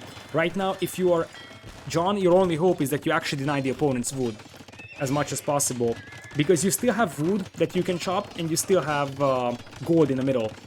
So theoretically, you can starve your, or at least not really starve your opponent out of resources, but pretty much push him in a position where his only resource income is Faitorias. By the way, on this screen we have about 30 villagers, 29. That's 29 villagers from Admiral Yi, who, by the way, is making new wills. He's making new wheels because he's losing them way too fast. And traps are now being set up. It's a slow and steady push from John, as he's slowly getting grinded down in terms of ship numbers. Oh my goodness. I don't know what he's doing with this light cap though. I think he needs to use it to something, anything.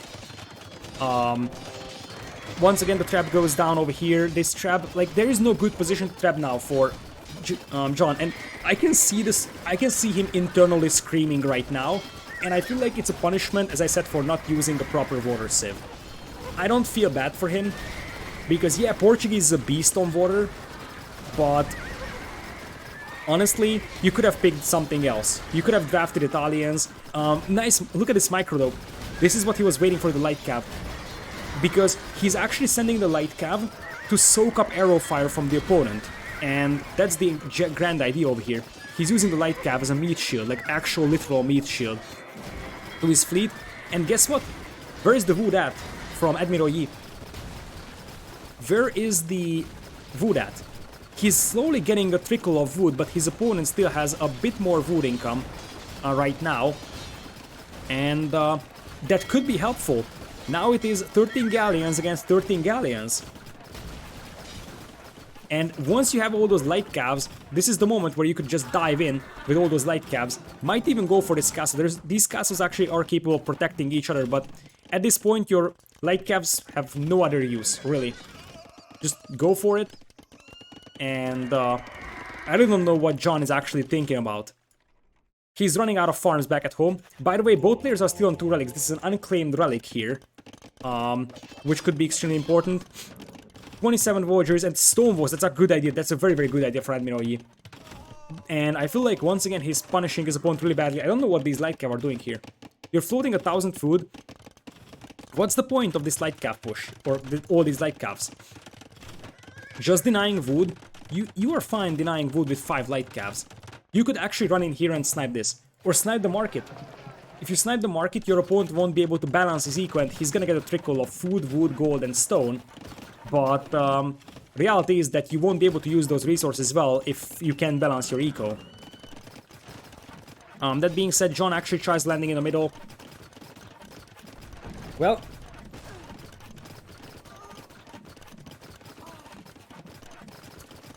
as I said, I don't feel sorry for John. Vietnamese is not an island civilization, and yeah, he could have lost the same way against he could have lost the same way using a civilization like Vikings as well. But let's be honest, he doesn't really deserve winning this game with Vietnamese versus Portuguese on this island. Yeah, Admiral Yi just needs more Faitorias. He just needs more Faitorias now. It's 4 Faitorias and full attrition war. Now he's bringing in defensive castles, but this is tricky. There is 16 galleons, and this is why the light cav are here. It's all about 72 light cav soaking up the arrow fire. This castle has to go down for Admiral Yi.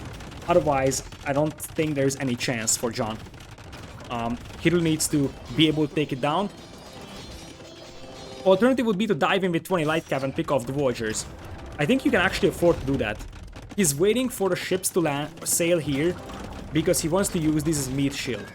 But the reality is that you should send in 20 light cav and kill the Voyagers repairing, because it doesn't matter that your opponent has stone to repair if your opponent doesn't have villagers they are repairing. So indeed, just send in some light cav and kill the Voyagers. If there is no Voyagers repairing, no one is actually going to stop you from knocking those down. And this is the problematic castle. If this castle goes down, you can set your traps up over here, which is outside of range of the cannon galleons, and then you can actually start trapping down these castles and the Faitorias. If this castle goes down, then John the Fearless has a chance. Just needs to use his light cav to kill the Villagers. Indeed. And really, the repair Villagers is gonna be the problem now for Admiral Yi. And as I said, the castle's gonna go down. Doesn't matter that you have stone if there's no one repairing your castles. And now, the next step for John is to pack up those traps and go here immediately. Because you want to make sure that you don't lose those traps. There is actually a big fight in the middle, coming in on the water. 20 galleons against about 32-ish galleons. But now, as I said, Trebs need to set up over here, take down the TC, and then they can focus on the castles themselves. Admiral Yi needs some bombard cannons, I believe. Like, bombard cannons behind these walls would be the name of the game, but he's not doing that right now. He's taking out the TC right now. After a TC, you actually send your Trebs over here and you start taking things down. And I feel like here's the problem for Admiral Yi. He has a fleet only, and that fleet will soon be useless against this one, because 30 light cav and 2 Trebs, that's a mistake from John if he keeps those Trebs out there. Those Trebs need to be saved. They need to be over here in the middle as fast as possible. So, yeah, indeed, he's packing those up. And I think at this point, this castle going down will soon not mean a lot. Because the real question is, what happens if those 2 traps kill those 2 castles? Because if those 2 castles die, it's over. I think it actually is legit over if those 2 castles die. It looks like the traps will go all the way around here, which would be extremely hard for Admiral Yi to reach. It is still 25 galleons against 31. A slow trickle of wood is still in there, but he's got nothing. He's getting fortified wall. He's getting fortified wall to try and prevent those light cap from breaking. Once again, if you're John, send 20 light cap, kill the villagers. If you kill 24 villas here, you killed pretty much everybody from Admiral Yi. It looks like John is running out of stone. John has nothing else left back at home, so he sent his villagers over here. He needs to preserve those traps. If he preserves those traps, he can actually win this game. Soon he will have to think about preserving his light caps, but I like that he's not diving in with his fleet. You don't want to dive in here right now. And yeah, you can just camp beneath the castle. Just make sure that your opponent isn't able to repair it. Admiral Yi is selling food right now. Still, there is... the relic is gone from this island. Where did it go? I think it's in the hands of John. That's actually important. He grabs relic number 3 over here.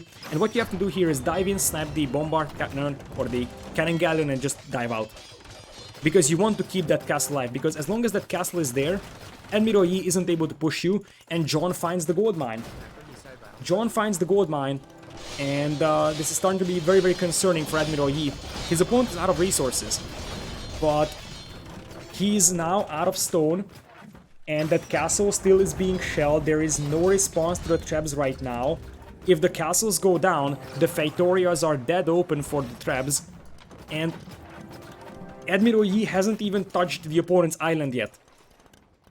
And the thing is that John can just sit and say, okay, I have a TC here that you can destroy. And he's gonna have traps on the opponent's island that will eventually destroy all the buildings. Once again, trying to snap the cannon galleon is John in an effort to save the castle. This is actually extremely important because that castle, as I said, is doing so much damage. That castle is extremely important for the sake of, you know, keeping this map control in the hands of John. Now trying to repair the castle though, and I think the castle does go down over here in the middle island. It is about 28 galleons against 36, but there's gonna be a lot of hussars that will just actually take away fire. That's all their role here. There's soak up damage. The traps need to start moving forward. As you see, the idle indicator is crazy. I think John is still on a timer, as we're gonna have a trap coming out, but this trap is actually potentially going through the gate, and that would be a disaster. Trap being set up here as well. Every second this game is longer is going to be harder and harder for John. And soon repairing those traps will be extremely important as well. Castle being targeted.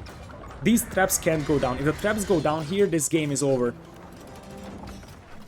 He's still mining a bit of a gold over here, but buying wood is gonna be troublesome. If the traps go down, this game is over. So even if it costs everything that he has, he needs to repair those traps. I would also think that you might want to fall back a little bit and try to open up a hole on those walls with... Oh no, John, losing one trap like that and losing another one. And indeed, in the moment the trap goes down, Admiral Yi wins the game. I think he deserved this win for the sake of his opponent not picking a proper water sieve. It was a GG. It was a GG. Portuguese once again outlasting their opponent. And really, where did this go wrong for John? I feel like he just didn't finish off his opponent fast enough. And also, I think that a different civilization for water would have been completely different. You get punished quite hard for picking Vietnamese on a water map. Vietnamese on a water map once again.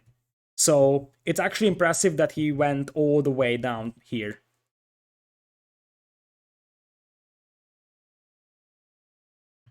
So with that, we have seen, I think I am fairly certain that there will probably be a request from pro players to change Portuguese after this tournament, not just because of this game, but basically because of, in general, just because of how many games we have seen with Portuguese where they just simply outlasted their opponents.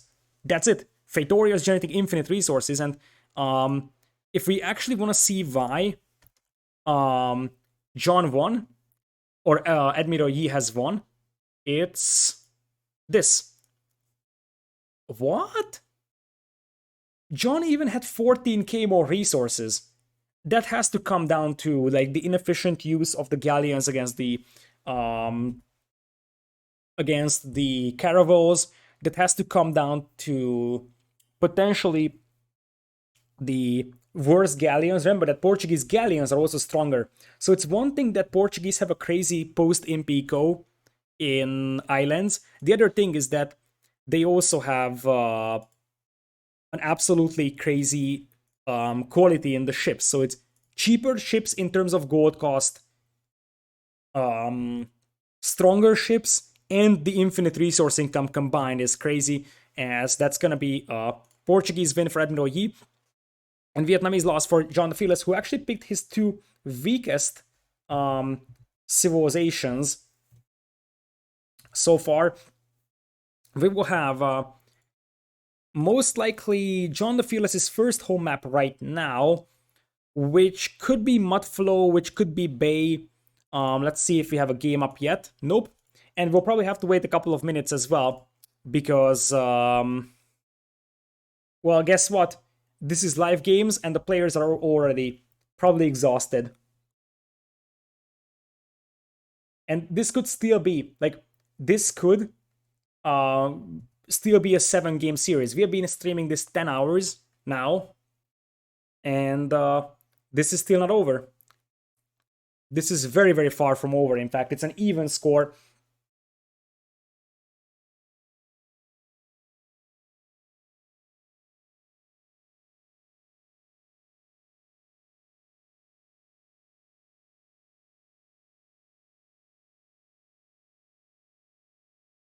One thing that we'll have to consider with these live games, by the way, now is that we are actually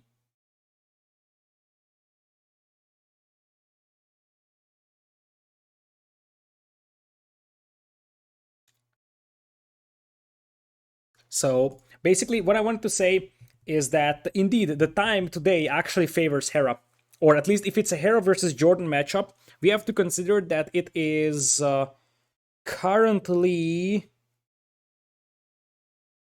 already 11 p.m. in Germany, right? So it's getting late for Jordan, and Jordan is generally not used to playing this late in the evening. So that could be something as well.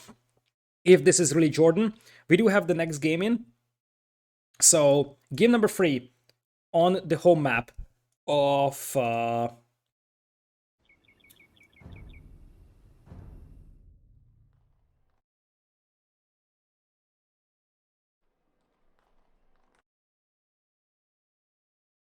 our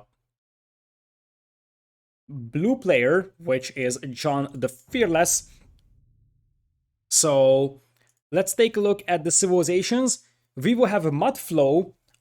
This was the decider game in the semi-final set that John the Fearless has played against Ivailo, and apparently he liked it so much that he's going to decide to play it over here. We'll have a 3-minute countdown over here. And it is a Franks versus Khmer matchup.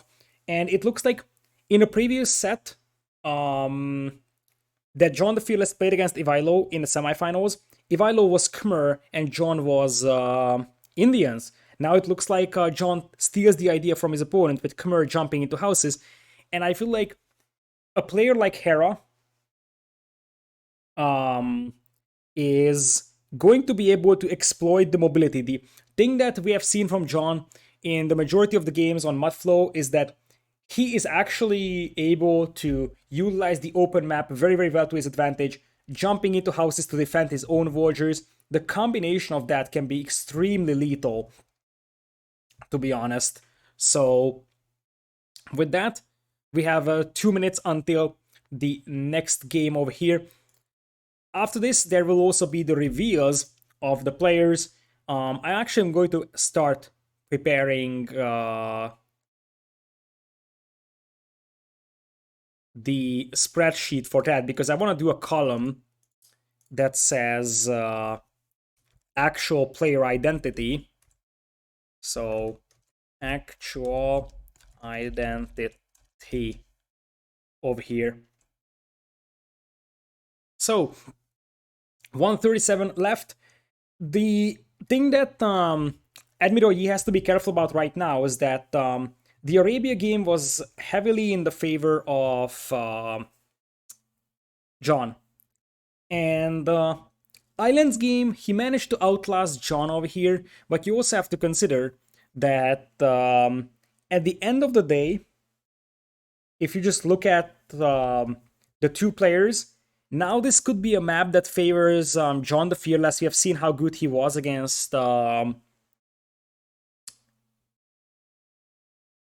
Ivailo in the previous round. And also, game number 4 would be Cup, which was an extremely good home map for our blue-colored player. So with that, we'll jump into game number 3 over here. The grand finals of Hidden Cup 4. Only one set away from figuring out which player is which. It's going to be an interesting reveal, because I feel like there could be some surprises here for everybody. With that, John the Fearless versus Admiral Yi Sun-shin coming in on Mudflow in a Khmer versus Franks matchup. I think on this map, Franks is just basically a worse version of Khmer, because style-wise, they're actually very similar. They're both scout-based civilizations with strong food eco. But Khmer just do that better. Khmer will have the ability to jump into houses. The only thing that could actually be helping the Frankish player over here would be the fact that he actually is making a barracks and goes for Spearman as well. Whereas his opponent, as apparently Capture Age deciding not to cooperate, which means that we'll actually have to do some restarting over here. For now, I'm just going to let you see the game, but it is Mudflow, and we will now attempt to jump in once again. Attempt number 2 is successful, and I need to reload this as well. Okay, fine. So apologies for technical difficulties. Welcome everybody. This is going to be game number... how much is this? Game number 3 in a best of 7 in between John the Fearless versus Admiral Yi Sun-shin. We will have John the Fearless playing as Khmer in blue on the left. Right side is going to be Admiral Yi Sun-shin as red, Franks on the right. And so what do you like about Franks here? What we like is the double berry possibility. The fact that you get free horse color is a nice bonus as well for the early food eco. It looks like Admiral Yi is going to go for the wood in the middle. Other side, we are going to have our Khmer player, John the Fearless, doing the same thing over here. And as I said, Khmer will just do everything that Franks do, just better. So you are gonna have the scouts play working for you. You can jump into houses instead, in case you get raided. So I feel like John is going to have a slightly better position over here, and considering that I also favor him on cup based on how good he has been playing in the previous sets on cup, that could be a quick free one for him if things start going in that direction. So Elephant coming in right now for John, and on the other side we're going to have Admiral Yi with the first boar as well. After this series, there is going to be the reveals of the players. As you see that John is already scouting the opponent's woodline, he might actually attempt to pick a villager off here. That villager is actually isolated, so you could try picking it off, but instead, John just continues to scout for now. So, when you're Khmer, you would definitely like to have a house somewhere around over here so you can jump in there in case you get raided. Other than that, you probably want to split up your houses all across your base, because you'll be placing farms there. And since you don't need meals, you don't need to have any space in between those farms. It's a matter of having the houses so you can jump inside if you are getting raided. Admiral Yi is also scouting his opponent over here right now. So both players will have a good vision on the opponent's map. Interestingly, right now the narrowest part of these shallows are in between the two players. That usually isn't the way that the map spawns. There seems to be a thinner part and a more bulkier part. But here in this case, with this very narrow crossing in between the players, this I think is going to be even more so a scouts based map. It looks like John is actually going to take away Water Buffalo from his opponent in this one, and it looks like we'll have what appears to be an 18 pop fuel age over here from John the Fearless. Look at that, we got a donation, thank you so much. I appreciate that, Adan, my new favorite AoE 2 caster. Thank you so much, I appreciate that a lot. I'm doing my best, even if it's after 10 hours of casting this day. Interesting is this villager, there's one vill on this berry patch. Basically, you went 18 pop. If this was a 21 pop, you would have 3 more villagers on the berries. So pretty much you just saved up on those villagers going to the berries. Okay, so we will have a slightly better fuel age over here from John going 18 pop, opponent goes 19 pop. And no one actually blinks an eye here. I don't like that John doesn't have a house here. Finally, he's going to bring one in. That's perfectly fine. He doesn't need it just yet, but it would still be a good idea to do so. And since he's not making a barracks, it's fairly obvious that he will be making a stable for himself. And it's going to be good old-fashioned scout micro, something that John the Fearless proved extremely good with in the semifinals he has played.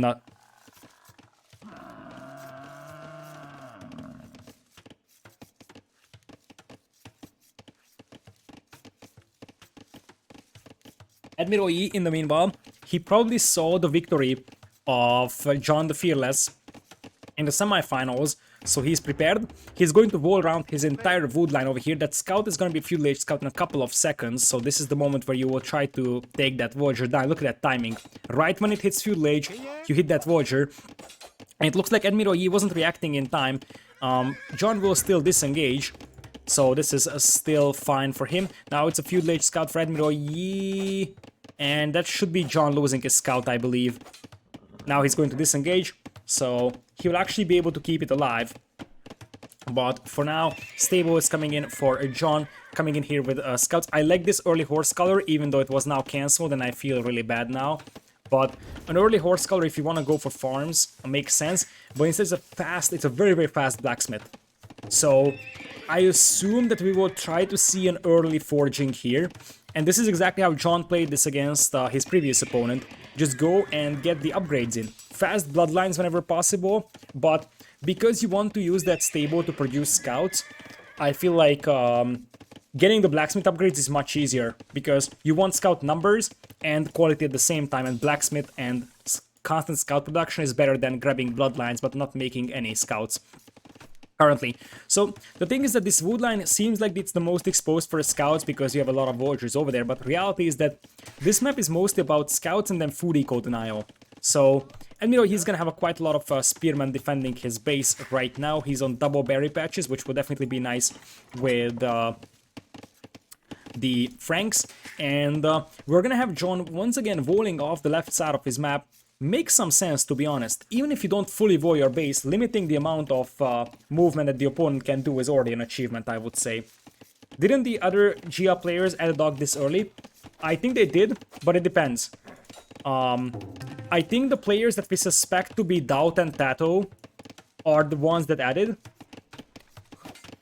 But Ivailo, who we suspect was Viper, didn't. So I think only those that actually played Indians on this map added dogs. I think the thing is that the meta is still being refined for this map. No one really knows how to play this one. I feel like dog doesn't really make a lot of sense, because a defensive tower on the wood line prevents galleys from doing damage, and the ships won't be able to help you on the outside. That being said, Admiral Yi is bringing in his scouts, and one of the reasons why this Khmer straight scouts play isn't necessarily going to work out is because you don't have spearmen. And that means that you can't actually decide a scout engagement. You can only just, you know, either you are the aggressor and you force your opponent to chase you, or if that's not the case, you're gonna fall behind, and because the opponent's spears will be able to start killing your scouts, so you're actually forced to make your own defensive spearmen. And Admiral Yi is taking over in this one. It looks like this is not going as good for John the Fearless as it was in the previous set that he has played, the semifinals. He seemed like he's actually doing a much better job on this map. He seems to be forced to defend. Still, it doesn't change the fact that he's technically still Khmer, and his farming eco is going to be pretty strong. Now he's got a barracks for spearmen. That blacksmith didn't do anything for him though. He didn't get a single upgrade. I don't think... he was just unable to afford anything. So that's basically it. With that, scouts even jumping on the house over there, trying to make sure that that lonely villager that's in there is going to escape, and it jumps into another house. A counterattack now coming in from our Admiral, and that's a lot of villagers on food. Nice defensive spearmen, by the way, from Admiral Yi all over the place. And the scouts aren't able to find anything. Woodline is still under pressure. Spearman versus Spearman. Coming in over here. And Voyager actually will help out against the Spearman. And the thing is that if you take a look at John's eco, he actually starts adding the Khmer farming. And more importantly, he's actually starting to be Void. And that's an important thing. His opponent is still playing semi-open at least.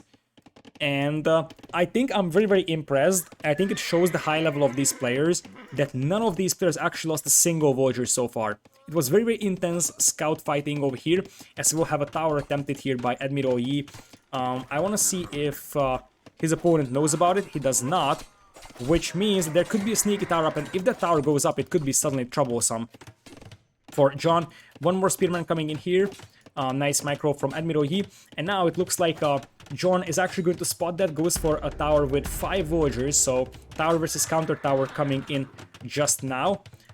Here's another scout that could actually try yoinking this one, and it looks like our blue player will take the hill. There's already forging in, by the way, for Admiral Yi, so that extra forging is helping quite immensely. Indeed, and forging just now coming in for his opponent. Both towers do go up, as the tower here will actually be used to weaken the opponent's scouts. 22 on food versus 10 though, and that's a problem that Admiral Yi is facing. Admiral Yi had an awful lot of villagers on berries, and Admiral Yi was really counting on that berry food income basically with the Franks. So one of the reasons why he was this strong is because he had a very, very good food eco with the Frankish berries. But now that it's out, he suddenly has 10 villagers on food, and 10 on food isn't really able to keep producing villagers, spearmen, scouts at the same time, whereas his opponent has 18 on food, and that's 18 Khmer farmers. So this is the moment where I feel like things could start moving in the direction of Admiral Yi. He's actually going to be able to finish off those villagers, I believe. The tower does go down. Nice sneaky, not really sneaky, but it's a quick wall from Admiral Yi. The first villager casualty of the game occurs on this side. By the way, because of the idle time on John's TC, John actually has a lot of TC idle time here. He was, I believe, housed for a moment. He's actually behind by 2 villagers.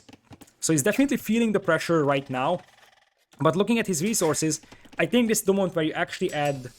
Like, you already have forging, scale barding could be interesting as well. He actually has scale mail, but no scale barding. So either scale mill or a second stable could make quite a lot of sense for you. It looks like we're gonna have more and more spearmen coming out. 15 farmers now as well for Admiral Yi. We will have a counterattack of a couple of scouts, and there isn't no overchop over there. But if those scouts actually jump on these villagers, that could be disaster for Admiral Yi, who by the way is mining gold quite heavily. In fact, he's mining gold like there is no tomorrow. That's going to be another villager intercepted, and it's probably not gonna go down because there's defensive spearmen over there. And actually, the villager does go down. Market, however, on the way for Admiral Yi. And that means that we are actually going to have a Castle Age buy-up coming in very soon. Admiral Yi also trying to get another tower up. And it seems like John the Fearless isn't playing this one as good as he did it against Ivailo. Going for a second stable, but that feels a little too late now because his opponent is actually going to be on the way to Castle Age. And when he reaches Castle Age, he's going to have knights. And I feel like in the way that this is actually playing out, first to castle usually wins the game. Because you are going to have knights, and this is still an open map where you can just keep raiding and raiding. Tower also up to harass the wood line. And the scouts will slowly be grinded down here. Still no bloodlands for John the Fearless. And behind this one, Admiral Yi is doing an excellent job picking off villagers. 2 villagers killed by him right now as well. But his opponent, even with Khmer farming, is going to be late to Castle Age.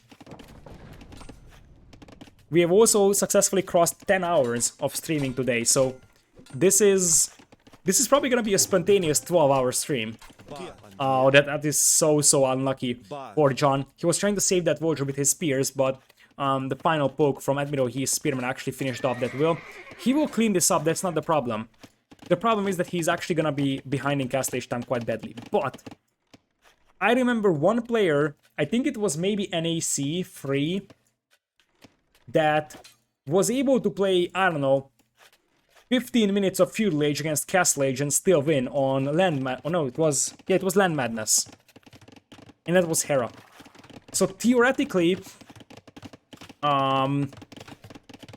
it's gonna be Knights.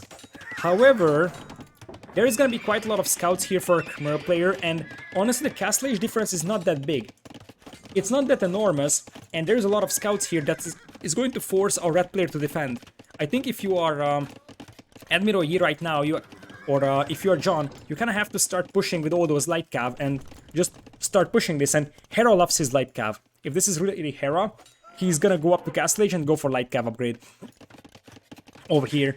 Castle Age on the way for him as well. He still has 9 scouts on the field. He's up against 2 knights now. He's gonna have to start making pikemen like a madman as well. Or spearmen right now. But he needs spearmen, and I think more importantly, he needs a counterattack.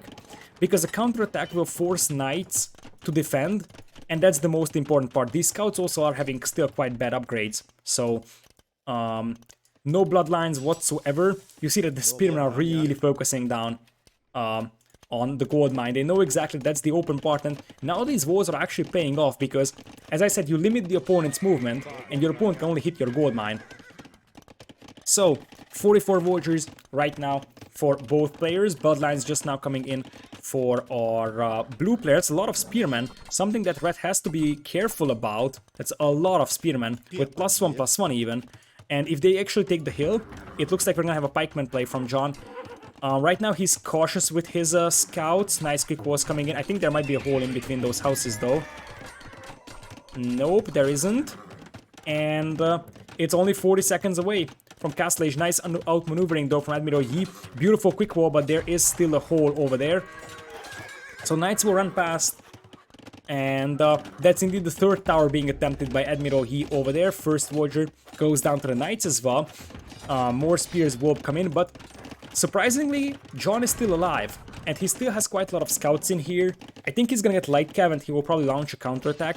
2 DCs up for Admiral Yi already, whereas his opponent is still staying on 1. A train of spearmen is trailing those knights, but right now, you're just gonna counterattack with the light cav, and actually go for the pikeman defense here. Indeed, that's the plan for John, and really, those knights could actually try doing a lot of damage. But this is why Khmer can be so useful on this map. Jumping into houses is an extremely huge bonus. And the pikeman upgrade is about to kick in right now. So this is no longer a fight that our red player can take. And look at this counterattack. this counterattack could actually find quite a lot of villagers over here because Admiral Yi isn't able to jump into his own houses for safety. Nice move to split up the knights.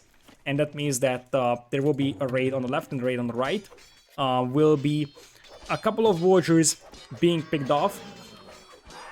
Now the pikemen will poke down the knights though. Light Cav will actually launch a counterattack. It is a 13 villagers lead now though for Admiral Yi, so he was really able to grab an advantage from this raid. This lady has been apparently just sent over here to die. That is a beautiful Khmer farm, if I must say. But here come the Light Cav, and one good Light Cav raid can turn things around. Minus 10 villagers, and boom, it's over. That being said, Admiral Yi killed 10 villagers, and John just killed 2. So, John is still in a tough position, but we shouldn't underestimate Khmer eco either. Khmer eco sometimes feels crazy strong. So, yes, it's a villager lead. 3 TCs versus 1, that's true. But I don't think that John is completely dead. It should still be a big advantage for Admiral Yi, but he needs to be careful because he's up against Khmer, which have a great eco, he's up against pikemen, and he's not really taking cost-efficient engagements anymore. And now the light cavalry could actually try and just get some raiding damage done, just as much as he was suffering from raiding damage, and guess what? The army for Admiral Yi is gone. There's 4 knights on the field, pikemen now poking down the spearmen, and the gold income is going to fall apart for Admiral Yi with pikemen supporting, and those pikemen actually are extremely helpful in this combat right now. And now there is knights coming in as well. For John, he's got +1/+1 on them. His opponent has +1/+1 as well. Now pikemen will be mixed in as well for Admiral Yi, who's rushing up a TC here, but now knights on the wood line. It's a 30 villagers lead for Admiral Yi. It's an amazing villager lead. But he needs to be careful because it's one thing that you lead with villagers and a different thing if you have all the idle time in the world. Because it doesn't matter that you have 30 villagers lead if you have 20 of them idle, right? So this is still technically a game. By the way, I think one of the reasons why that villager lead was just increasing more for Admiral Yi was because of this knight here. So John needs to make sure he doesn't lose more villagers. That's the #1 thing for him, but this is still winnable for him if he's actually able to just keep committing to these engagements and deny food eco, because that's exactly what he's doing. He's denying food eco, and suddenly all 3 TCs are idle, suddenly the stables are idle, and look at this. 67 villagers, but 31 of them are idle. And currently, as things stand with the pikemen, the knights, light cav running around, and there will be pikemen to clean this one up, sure, but suddenly this game is actually closer than it used to be, and the mobility of the Knights Light Cav could actually be really devastating against the defense of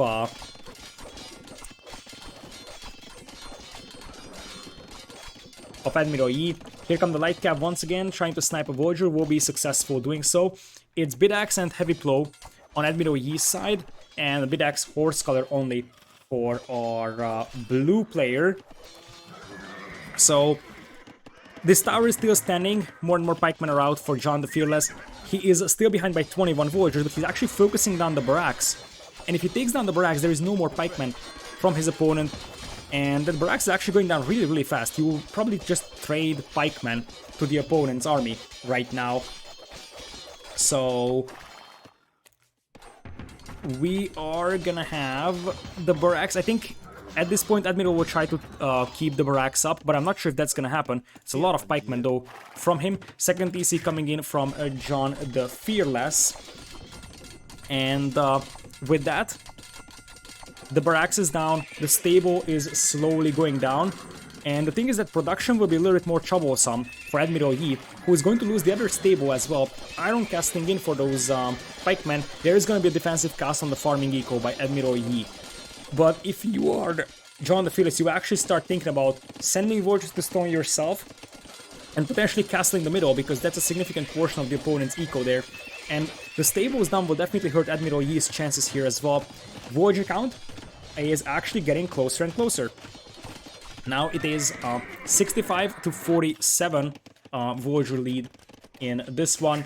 So we will have stone coming in for John, and at the end of the day, the pikemen will actually trade decently, I think, here, because it's +2, +1, some of them have the hill, and if this castle doesn't go up, I think Admiral Yi is in trouble. It is 17 pikemen against more, it seems like, 18 pikemen with iron casting, Admiral Yi is down to 10 army, and it looks like, once again, John the Fearless is actually going to potentially edge out victory on this map, because now his opponent is just scrambling to save his villagers. Suddenly, after it was something like a 2 to 20 villager KD, it actually moves into a 31 to 15 for John, and indeed, we have a resign here. Admiral Yi taps out, and John once again makes an insane comeback on this map. It looked so good for Admiral Yi, but then things started falling apart, and the pikemen came in clutch for John, because his pikemen were just better than the Admiral's pikemen, and denying the food eco was helpful so much. And really, the difference maker here is that Khmer can jump into their houses and buy some temporary safety for themselves, whereas that's not something that Franks can do. And with that, John the Fearless takes game number 3 over here, and what this means is that now we are gonna have game number 4 coming in, which is Cup. And for Cup, we are going to have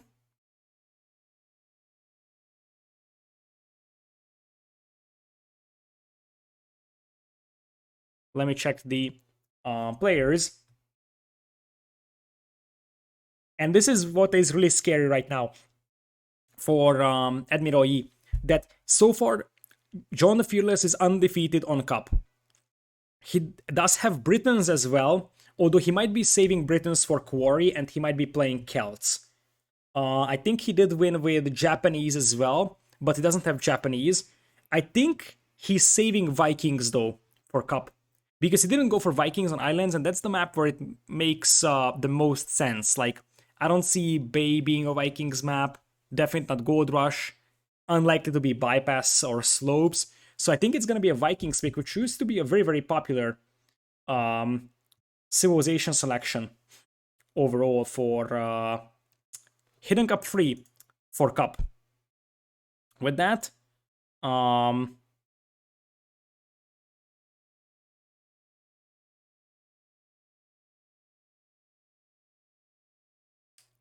we are gonna go into game number 4 over here.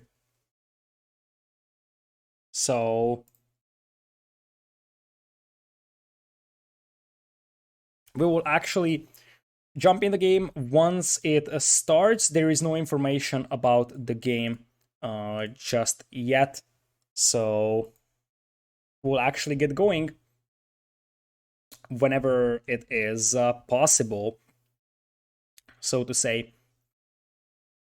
All right, game number 4. This is game number 4, not what Robo posted, not game number 3, but we'll come in with game number 4 right away. So we will actually, oops, I didn't close my previous game, so I'm not gonna be able to jump in there immediately. So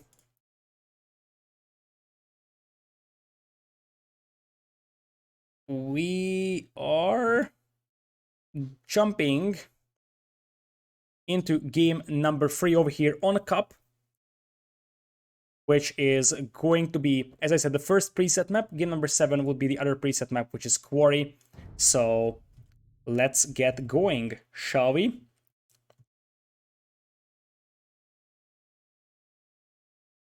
We have 3 minutes spectator delay left over here. You can't see it right now, but I'm actually going to show that. And we have a Japanese versus Celts matchup over here. It is definitely a predictable matchup, I would say. The real question is, what exactly can Admiral Yi do against John in this situation? Because the thing is that so far, as I said, Admiral Yi or John is actually undefeated on this map, and I really struggle to see what Admiral Yi could potentially do on this map, because you see that on these land-based maps, John the Fearless seems to have the edge over his opponent, not by a massive margin, but it is a considerable advantage for our blue player. And if he wins this one, it will be match point. If he wins, it would be the second home map as well for Admiral Yi, and it would be slopes and bypass as options. For bypass, we would still have Turks available for John the Fearless, for example. So Celts now coming in for him. I'm going to take a moment to take a bit of water because I am starting to get super thirsty.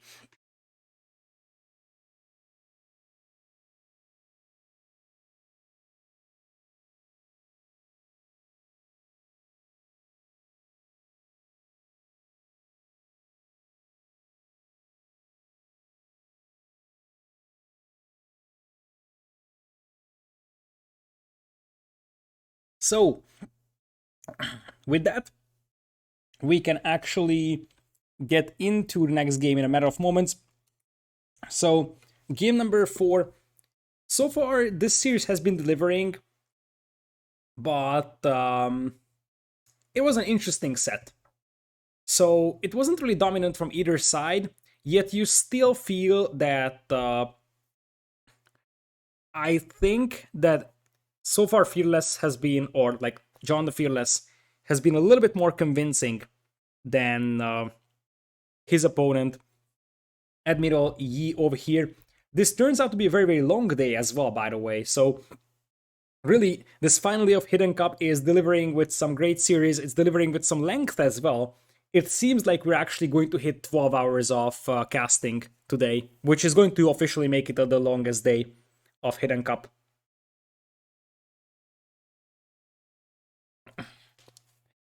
So, with that, 20 seconds left, and hopefully Capture Age will cooperate this time, and we'll go to game number 4. First time here from YouTube. Thanks for all the Hidden Cup 4 games. I appreciate the kind words. I appreciate it. Nice to see some people coming in from YouTube as well. So obviously this will also go to YouTube. I will just export it after I finish here. So, Capture Age, let's get going. It is going to be John the Fearless versus Admiral Yi Sun-shin. We will have Admiral Yi playing in red on the right side, and left side is going to be John the Fearless in blue. So it is a Celts versus Japanese matchup. This used to be a fairly popular pick. What Japanese give you is survivability for your fishing ships, and that's extremely important. Being able to keep your fishing ships alive is a big thing in this one. Japanese man-at-arms opening, or maybe even drushes, are also fairly reasonable. So at the end of the day, Japanese definitely a top tier civilization for this one. I just feel like it lacks the late game punch that Britons or potentially Celts have on this map.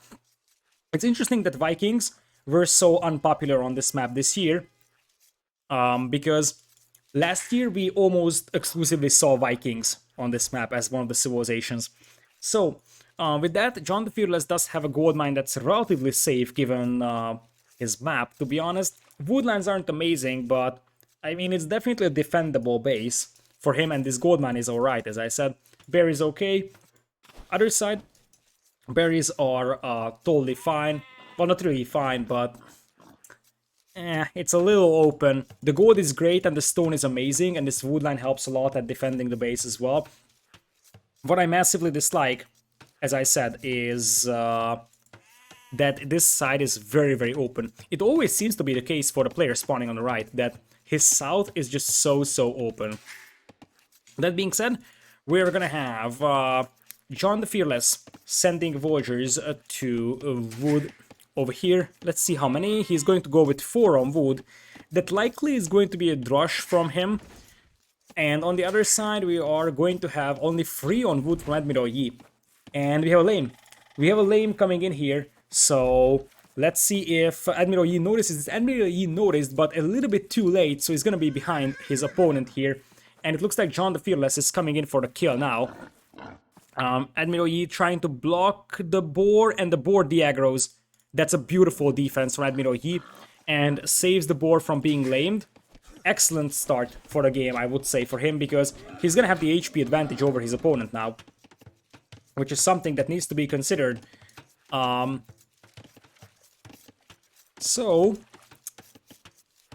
Is John coming back for that? He already took 2 hits from that boar, so this wouldn't have been a good lame either. If he tries again, he's going to lame at least one sheep. I think now he wants to block a villager, or just scout the opponent's base. But that laming attempt was definitely a sign that he wants to secure some guaranteed early advantage over his opponent. We'll see if he's gonna get punished for that though by red, because this is definitely a blockable villager. It's not even super challenging to block it because this is a far away lure, and the board deaggroes once again. So it looks like Admiral Yi is not gonna go for that, and that means that our blue player is going to be capable of bringing back the board to the TC here. One sheep was lame, but it's not the end of the world on this map. And a brand new strategy, something that we haven't seen on this tournament so far. It appears that Admiral Yi has been saving the best for the finals. It is a mill in the middle. And I think that most of us would have expected fishing ships, but a cheap Japanese mill really makes sense. And the reason why I picked Japanese for this one is that other civs could do this as well, but you often have to replace mills because you don't really have great fish ponds. This is actually a very lucky spawn that we have 2 ponds of fish right next to it. But that's actually a reasonable idea, and Japanese are really good at this one. You have to be careful with your quick walls though, because the Celtic militias are here. It's going to be militias as well from Admiral Yi with a sustained long Dark Age. It's not really a clean build order from either side, so it's not going to be like, okay, Drush FC. It's more like, okay, I'm gonna fish and add militias, and then we will figure out what to do after based on what my opponent does. So farms will be added here by John the Fearless, and I would think that he will actually, considering that he's not really pressured, he might try going for a Drush FC here. But for now, the extra fishing eco helps a little bit for him. He's up by a villager, and that is because he hasn't gotten loom, I believe. Indeed, there is no loom for him. There is loom for his opponent, and that is why he's up 1 villagers. Not something really significant currently. Militias chasing each other. The Celts have lost their speed bonus in Dark Age, and remember that the HP for this scout is actually weaker, so you will see the overall HP bars for the combined armies here. Nice move from John, just running back home, making sure that he's able to potentially pull a villager or 2 to help out if needed. Obviously, the early food eco for Admiral Yi is going to be way better because of that fishing, as that's some nice hits landed over there by John. Still, it's a poke and probe type of a situation here. Everybody just marching left and right with the militias. And with that, we are gonna have a feud lage here for Admiral Yi. At this pace, he actually can tech into men-at-arms. His opponent is also gonna tech into men-at-arms, so it's going to be the faster-moving men-at-arms versus the better men-at-arms. Probably the faster-moving men-at-arms helps you a little bit more, because that extra speed that you can actually gain is going to allow you to run away from any combat you don't like and catch up with any combat that you do like. And I think that is a massive, massive advantage for John the Fearless. Still, there is some fish over here, but it's slowly running out. There's 45 in this one, 90 in this one. So soon, our red player is going to have to find somewhere else to fish. We will have 4 farms right now for John. This will just turn into a men-at-arms play, but this is obviously a late men-at-arms play. And we'll have another mill coming in from our Japanese, but this is interesting. This is kind of in between these 2 pawns. It's neither amazing for this one, neither for this one. But at the end, it's actually okay for both. So I guess that's a trade-off that you're taking. There is a 4th militia being added from both sides. As I said, this is kind of a map where the early build order is pretty much just made up on the fly. So with that, men-at-arms comes in here for both players. And as I said, now Celts can run away from any combat that they do not like, and they definitely do not like this combat, so they will just run away and probably try to pick off some villagers here.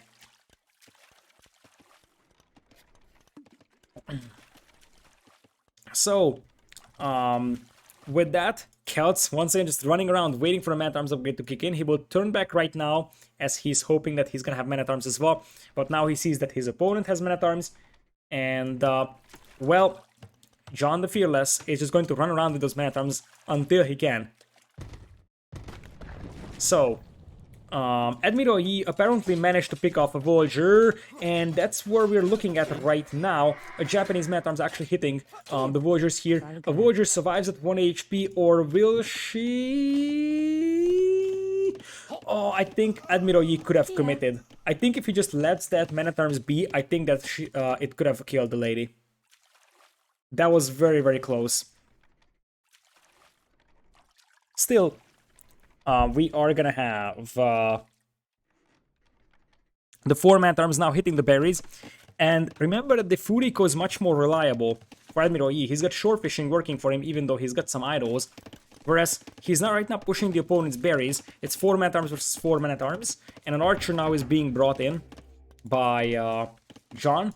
Other side, we'll have archer range coming in as well for Admiral Yi. And I think that this is a fight that soon Admiral Yi is going to have to take. Because as more archers are coming in, it's going to be more and more useless army with the Man-at-Arms. Also, as I said, Celts can run away from any combat they do not like. And they can actually fight in anyone that they like. Because they're faster moving militias. We're actually trying to catch up to the Man-at-Arms of the opponent. And it turns out that Admiral Yi is going to lose the majority of his army here. Trades off HP against those Man-at-Arms. He tries to pick off the archer, because the archer now is the more valuable unit, believe it or not. So it is better if you pick off your archer than it is to pick off a Man-at-Arms. It looks like we're gonna have archer range coming in here for Admiral Yi, as it is going to be more and more archers with fletching soon. But John actually already has fletching for himself, and there is also a dock. This dock and the dock from Admiral Yi will result in fire galley numbers now, and the fire galley fights will now escalate on the left side pond. First fire galley almost in for Admiral Yi. Admiral Yi is also forced to do some heavy volleying over here on the right side, as now that he's exposed to archers and Man-at-Arms. And those Man-at-Arms being alive is important because they can take down walls really fast. That's the difference between the two players. And we have 3 archers only for Admiral Yi, who also gets housed for a moment. Gets +1 defense to compensate with the quality of the archers, and he will try to pick off the Man-at-Arms. Nice moves from him in that regard.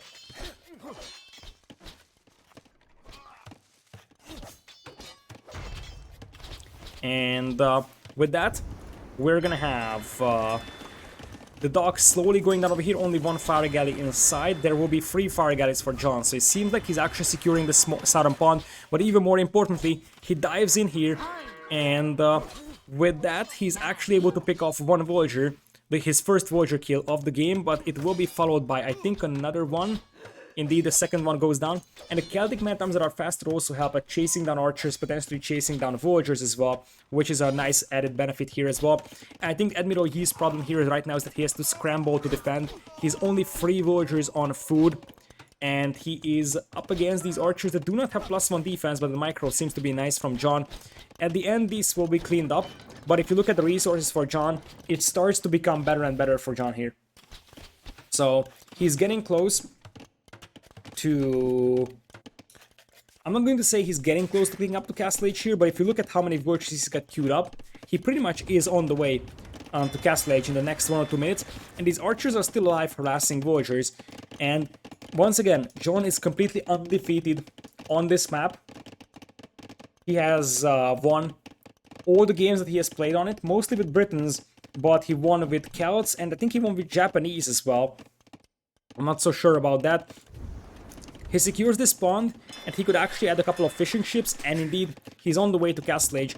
Comparing the resources for Admiral Yi, Admiral Yi could use a market to balance out his eco, as he's dropping a dock over here on the other pond, a second range on the way.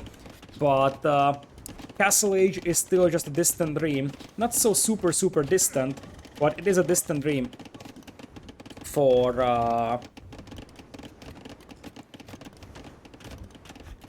Admiral Yi. So, with that, Archer ranges are coming in. It looks like John actually wants to continue with crossbows and doesn't go for knights. Makes more sense in terms of being able to deny resources.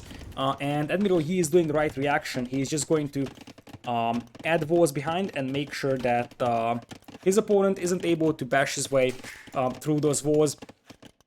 Walls are coming out here as well for John the Fearless. And at the end of the day, I think that's gonna be a forward siege workshop. What's the blue mint dot? This is a sheep.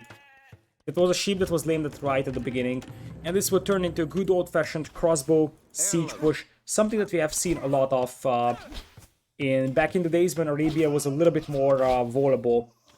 Still, one of the reasons why you often go for knights in this situation is because you actually want to make sure that you have some beef. And you can actually go for some... You don't have time to mass a lot of armies, so you want to go for a small amount of strong units, and that's knights. Whereas here with archers, you need a lot more of them to be efficient. Bodkin arrow coming in here as well, alongside Boso, but no crossbow just yet for our blue player. Here comes a galley that slows the process down, and that galley is actually going to be able to pick off the archers and indeed deny the siege workshop. There will be a dock coming in from John. I think John will try a siege workshop now on this spawn because he has control over that. Archer versus archers here, still here, but these guys have Bodkin and +1 defense versus just +1 defense, no Bodkin. Crossbows will soon be in here, but crossbows will still struggle quite badly against Admiral Yi's galleys here, and the galleys are actually going to deny that dock. The dock being denied here is an extremely important thing, because right now John is not able to contest this spawn.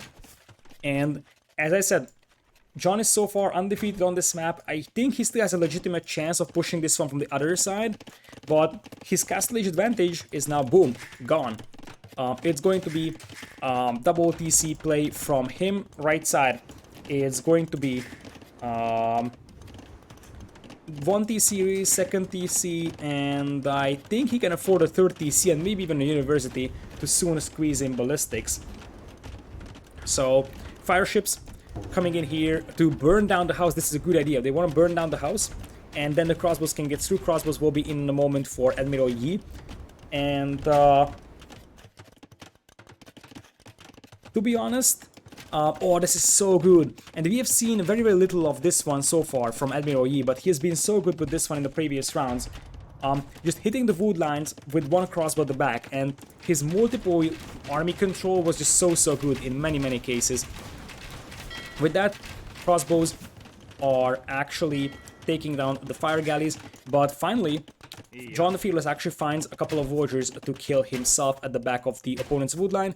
Will be unsuccessful actually killing any. Might find one, but reality is that he wasn't able to kill any warriors. It's still just 2 warriors killed from both players. 50 to 47 warriors in this one. And we'll have 3 TCs here. This game once again could stall out to be a very long one. It's actually starting to be super exhausting, because this is still just game number 4 of potentially 7 games after 10.5 hours of casting.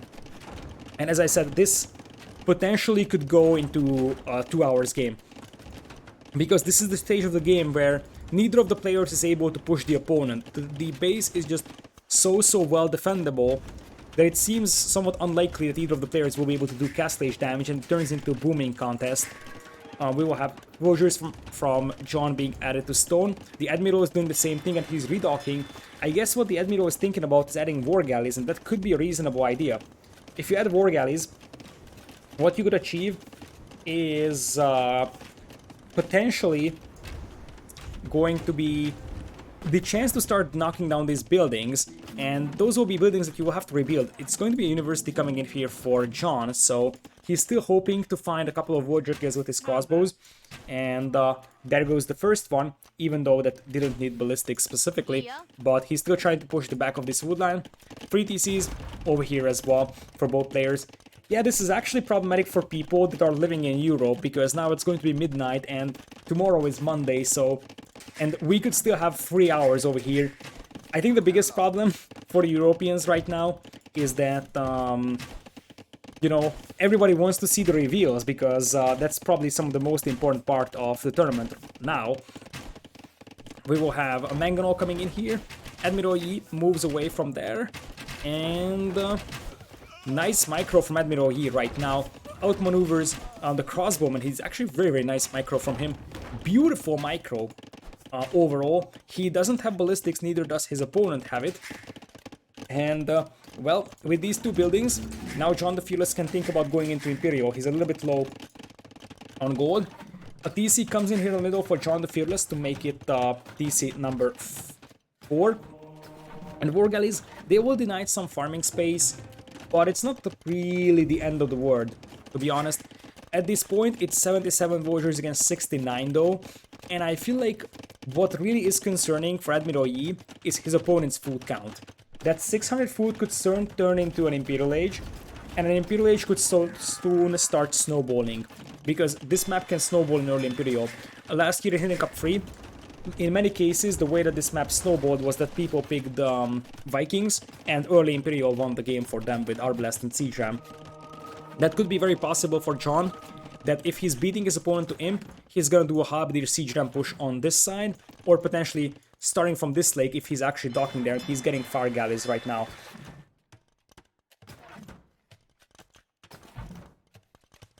So, with that, there is another TC up as well. 7 villagers lead for our blue player, as Admiral Yi is adding TC number 4 as well. This is my biggest problem with this map all the time. I just feel like it's a bit too campy in mid-castle age. You just can't push your opponent no matter what. With that, we will have a castle coming in for Admiral Yi. And this is something that John is aware of, but he doesn't really have the power to stop it. And that castle is going to be extremely important, because that is denying the gold here in the middle from John. And look at this. Crossbows in here, harassing the wood lines. The War Galleys here being a little bit annoying. It's once again just being a bit annoying everywhere. And that is going to help you pretty much start securing the game. 4 PCs for both players. 97 villagers to 88 though is the count. And the castle comes in here as well for John.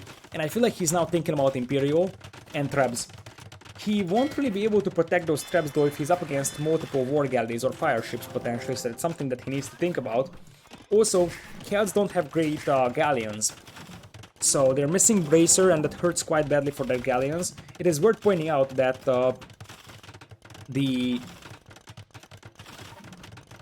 most of the time, where John played this map, he played Galleons on these pawns, but he was playing with Britons, and Britons have Galleons. And Imperial Age on the way for our blue player in a matter of moments, whereas our red player is not gonna be that much behind, but it's gonna be about half a minute difference, and that half a minute difference could be pretty devastating in many cases, especially when there's a second castle coming in. If that castle goes down, I feel like Admiral Yi is going to be a bit of a trouble. He's actually garrisoning his crossbows inside the castle so that he increases damage output, as he now sees the castle coming in, I believe, and he will attempt to stop it. There is some crossbows. Oh, he thinks it's only one castle. He doesn't know about the other one. That's why he tried stopping this. He sees the second castle and he will immediately back off. So, for now, he's going to be holding fine. 2 minutes, 3 minutes remaining for Imperial Age. That's the biggest problem that Admiral Yi is facing right now. That's a minute difference in imp timing. Random Scorpion rolling on the right side.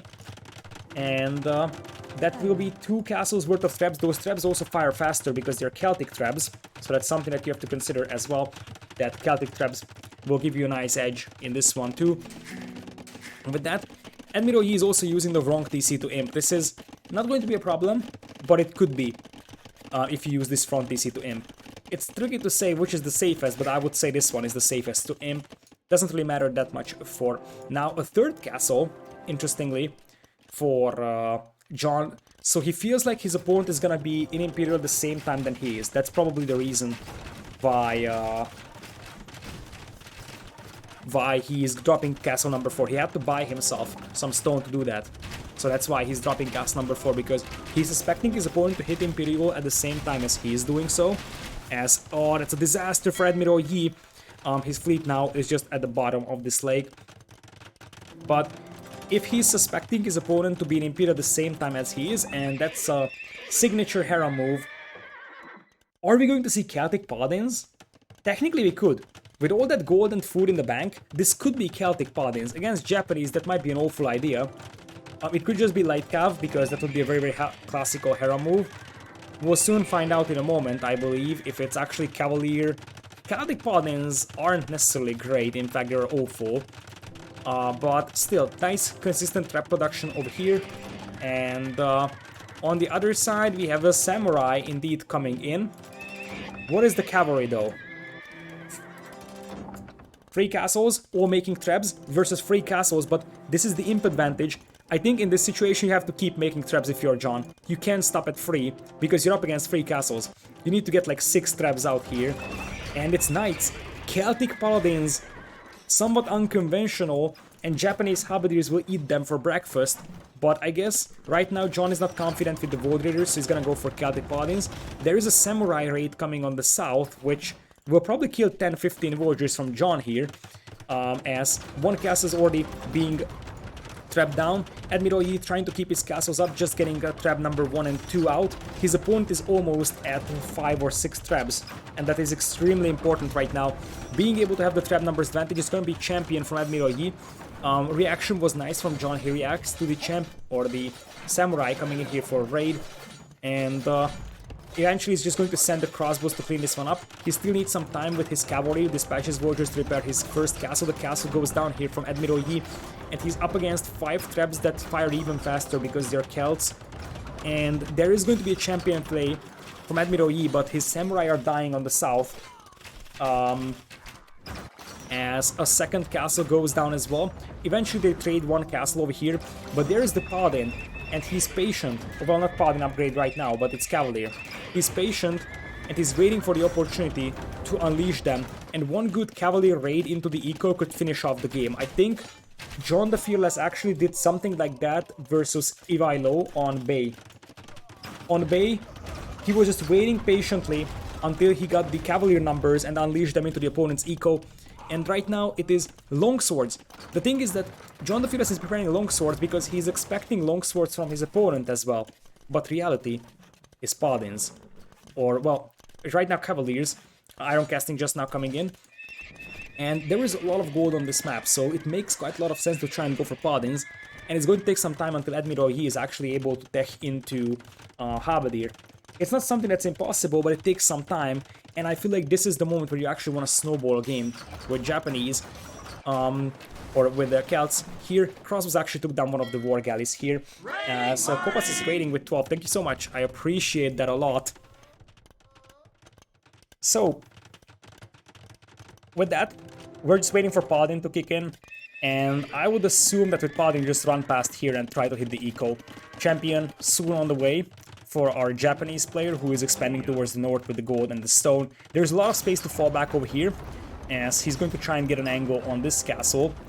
It's going to be tricky if John actually moves out to take down those traps with the Paladin, or he's patiently waiting. Another castle comes in here that's an aggressive and ambitious castle, so to say.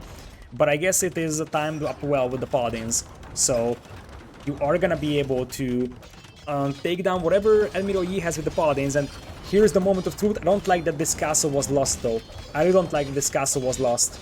You might need that for Void Raiders later on, but this is definitely going to catch Admiral Yi off guard. The 3 traps will go down very easily, and suddenly he's like, oh man, I didn't expect the Celtic Paladins. Celtic Paladins are actually pretty bad. They don't have, I think, the final armor upgrade, and they don't have Bloodlines and Husbandry either, I think. So Celtic Paladins are definitely one of the lower quality Paladins of the game, in fact one of the lowest quality Paladins of the game. But boy, that's still 40 Paladins on the field, and those traps can actually start taking out buildings really fast. The good news for Admiral Yi, if there is any, is that he has teched into champions, so he's got the infantry upgrades, which means that all he needs to do is just get pikemen and halberdier to be able to fight this one. But if he plays halberdier, his opponent is just gonna mix in his champion. And now mobility is going to start becoming a factor as the Paladins will run into the eco. I like the patience of John over here, because he was waiting. If he sent in 5 Cavaliers, many players just send in 5 Cavalier, because they're like, okay, I gotta start raiding. But he was patient, and it's paying off right now. It's paying off big time because he's stomping the opponent's eco, shelling the castle on the left side, and his 49 army against 21. It seems like we will have a game number 3 in the hands of John the Fearless, who will apparently remain undefeated on this map, because there's still champions out, but look at the Cavaliers now raiding everywhere. And there is just no mobility for the Japanese here, as Admiral Yi's got 60 idols, and John the Fearless, the patience paying off. Not afraid to go for Celtic Paladins, wins the game with it, and pushes this to match point. This is the same John the Fearless that nearly got eliminated by Leloy in the first round of the event. But after that, he has been unstoppable. And you could see that he already started teching into the scale mail and the conscription. And I feel like the big fight was this one. Being able to save one castle. I think he had actually 2 castles remaining after his trap war. And really used this one well. This was very reminiscent of the Bay game that he played versus Ivailo. And at the end of the day, we will have home map coming in for Admiral Yi. He's gotta win it. It's an hour or never for Admiral Yi. His tournament life on the line, the grand finals on the line. He's gotta pick his best map. Who is Admiral? I still think Admiral is Jordan. This is a must win for Yi. If he doesn't win this, in fact, his only way that he actually wins the tournament is if he actually manages to reverse sweep. The tricky thing is that there will be another preset map, which is gonna be Quarry, I believe. Let me check the information. Indeed, game number 7 would be Quarry. So Admiral Yi has bypass and slopes to select from. I feel like slopes is too open for Admiral Yi to pick right now. That's the problem that he's facing. Like, if we have seen what John the Fearless can do on Mudflow, I would think that you don't pick slopes against a player that was so good on Mudflow. So it gotta be bypass. But on the other hand, bypass was one of the best games that John the Fearless has made against Ivailo. That was the game that actually helped him even the series, I believe, against Ivailo. So I would like to point out that John the Fearless played Malay extremely well against Ivailo in bypass in the previous round, and there is the Malay global ban from Admiral Yi. Admiral Yi saw the series and said, okay, I don't want to play against my opponent playing Malay here because he's got an insanely good build order with that. So I would think that it's going to be Turks from John the Fearless. I would love to see a Janissary push though. From him, we have Japanese gone for Admiral Yi, and we have Celts gone for our Fearless player over here. And we will actually jump into game number 5 over here. After this, the players' identities will be revealed. I will also be streaming that. It's going to be nice and good and comfy 12-hour stream. It is sort of a spontaneous 12-hour stream. But we have slopes, interestingly. And that, I think, is scary for Admiral Yi. And especially looking at the civilizations, I don't like this for him. Indians versus Mayans. Indians seems like a good civ here, but it's no longer that good, to be honest. And I like Mayans a lot more, believe it or not, than Indians at this map, to be honest.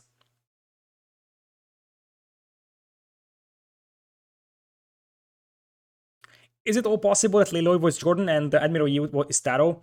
I don't think so. I have my reasons to believe that Leloy was Tato. And I will actually tell you after the, or at the reveals, I will tell you why I think Leloy is Tato. With that, I'm actually going to take a 2 minutes break here while this countdown is going. Well, it's not going to be 2 minutes, but I need a half a minute break to catch some breath. So enjoy the countdown. I'll be back in half a minute or so.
All right, back I am.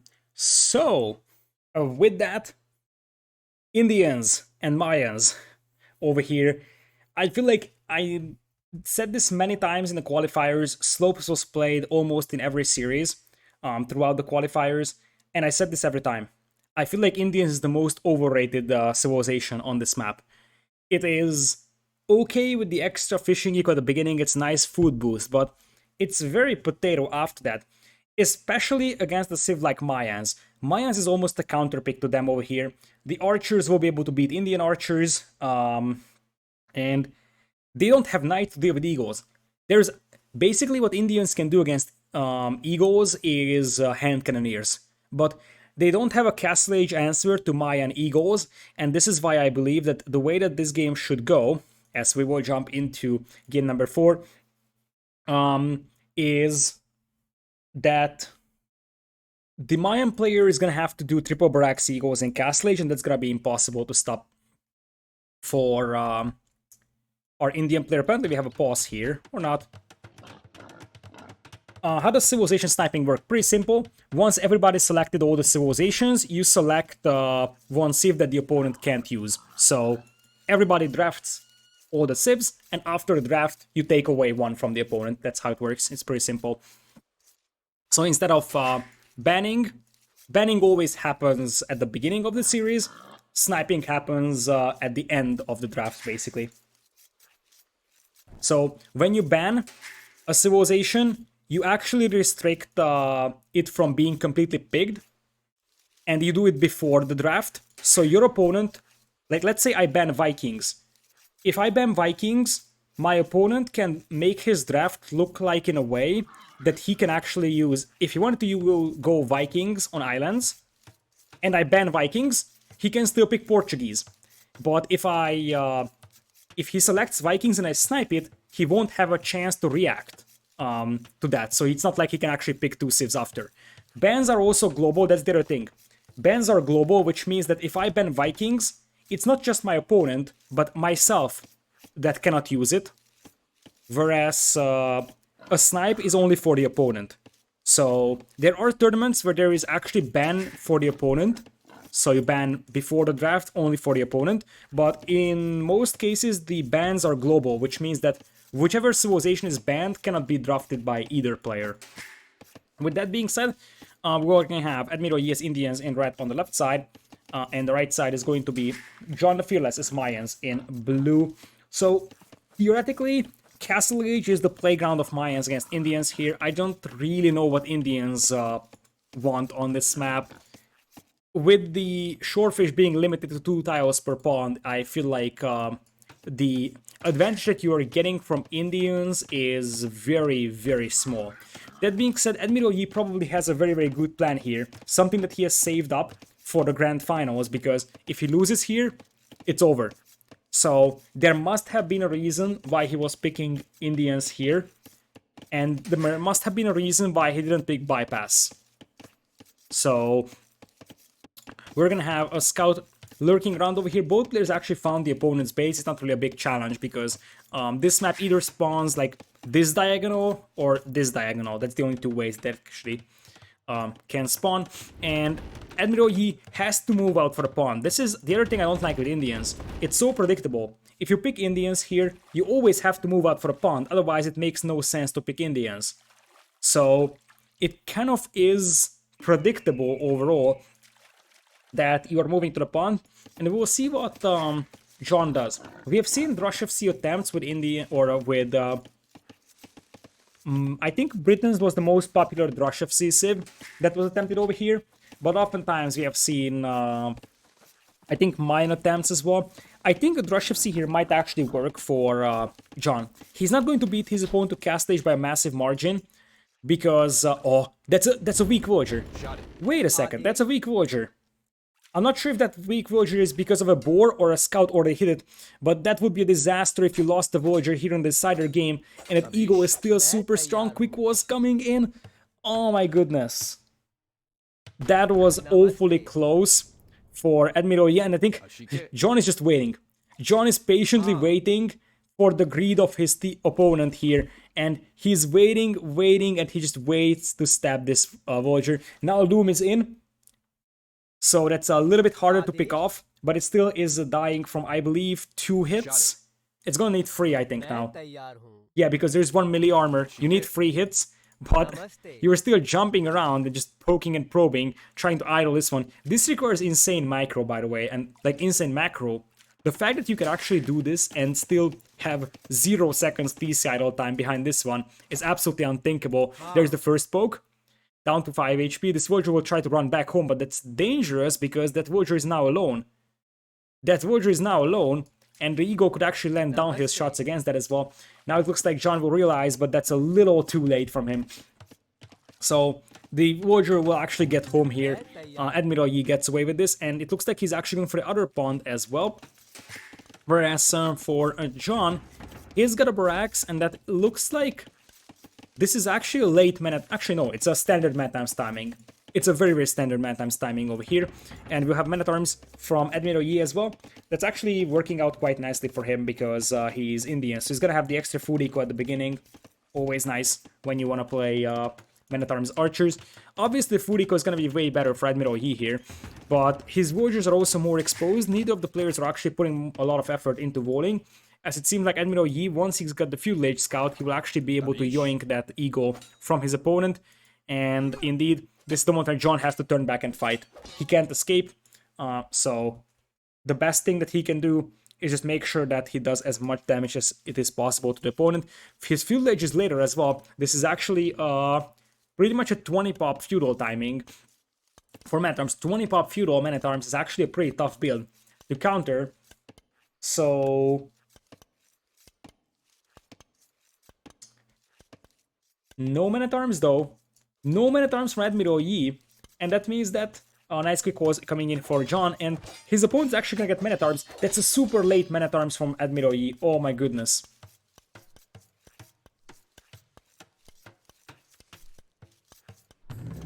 So, archer range immediately coming in for John.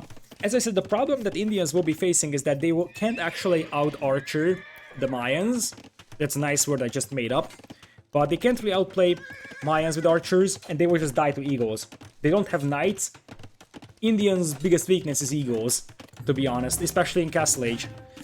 Man-at-Arms actually running in there though, and that is gonna be some failed quick walls, I believe. And now our blue player has to run for his life. That should be at least 1 dead Voyager. Although Admiral, he is not using the scout to block, and it seems like those are actually not going up. The Voyagers apparently having some suicidal thoughts over here, walking around, and now that is gonna be the first Voyager kill of the game. Nice one over there from Admiral Yi.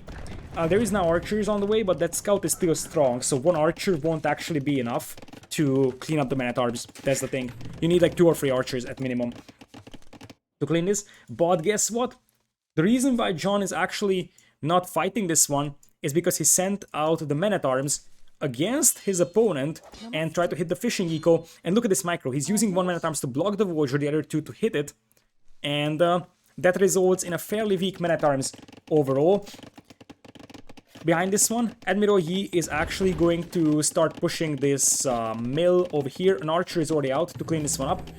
And I don't know where this Voyager is running, but this Voyager seems like a dead Voyager at some point. So that is doink, and 1 more doink is needed. Still, the food eco is way better for our opponent, and it looks like, was this mill destroyed? Thanks to Capture Age, we can see it. No, it wasn't. It wasn't destroyed. It is just Admiral Yi forcing another mill deletion. With here, Villagers get trapped, and the mill had to be deleted. And it is the scout getting picked off, and the Voyager also survives. That was huge. Quick Wars on the other side coming in here, and the Voyager survives for the time being. So, excellent start over here by Admiral Yi. To be honest, this is definitely a recent start from him, and it looks like John's Quick Wars are also slowing down. So, still, I mean, 1 archer will be sent here and this Voyager is dead, so don't be happy that much. That's a dead Voyager. It's not a matter of is it a dead Voyager? It's a matter of when it's a dead Voyager. Also, nice move over there from John, luring the Men-at-Arms into the TC fire. And that means that those Men-at-Arms won't be causing much harm. But now it's Scouts. It's a Men-at-Arms into Scouts build order. And as I said, this Voyager is gonna be so dead in a moment. But the thing is that Admiral he is actually punishing his opponent quite badly for not voling himself. If these were some early vols from John, he would be much safer. As I said, this Voyager is now history. You can see the blood stains over there. And, well, here come the Scouts. And this is completely unexpected for John the Fearless over here. And I think he's pretty much afraid of his opponent right now with those Scouts running around. No defensive Spearman just yet, just starts to wall himself off. At the end of the day, however, we have to add that there is only one Voyager killed by either player. The questionable thing is with an Eagle being mixed in, he was expecting archers, I believe, is that with scalebarding, those scouts become extremely devastating against the archers. But there is no unit that is actually capable of dealing with the spearmen right now, because the only is men-at-arms and scouts, and that means that the spearman is going to be more than happy protecting the gold mine, and the men-at-arms are sneaking around, trying to find a value at the back of Admiral's base. In here, scouts looping around once again. The spearman is still around. Many of those scouts are rather weak, but the spearman is just chilling and letting that archer die on the front line.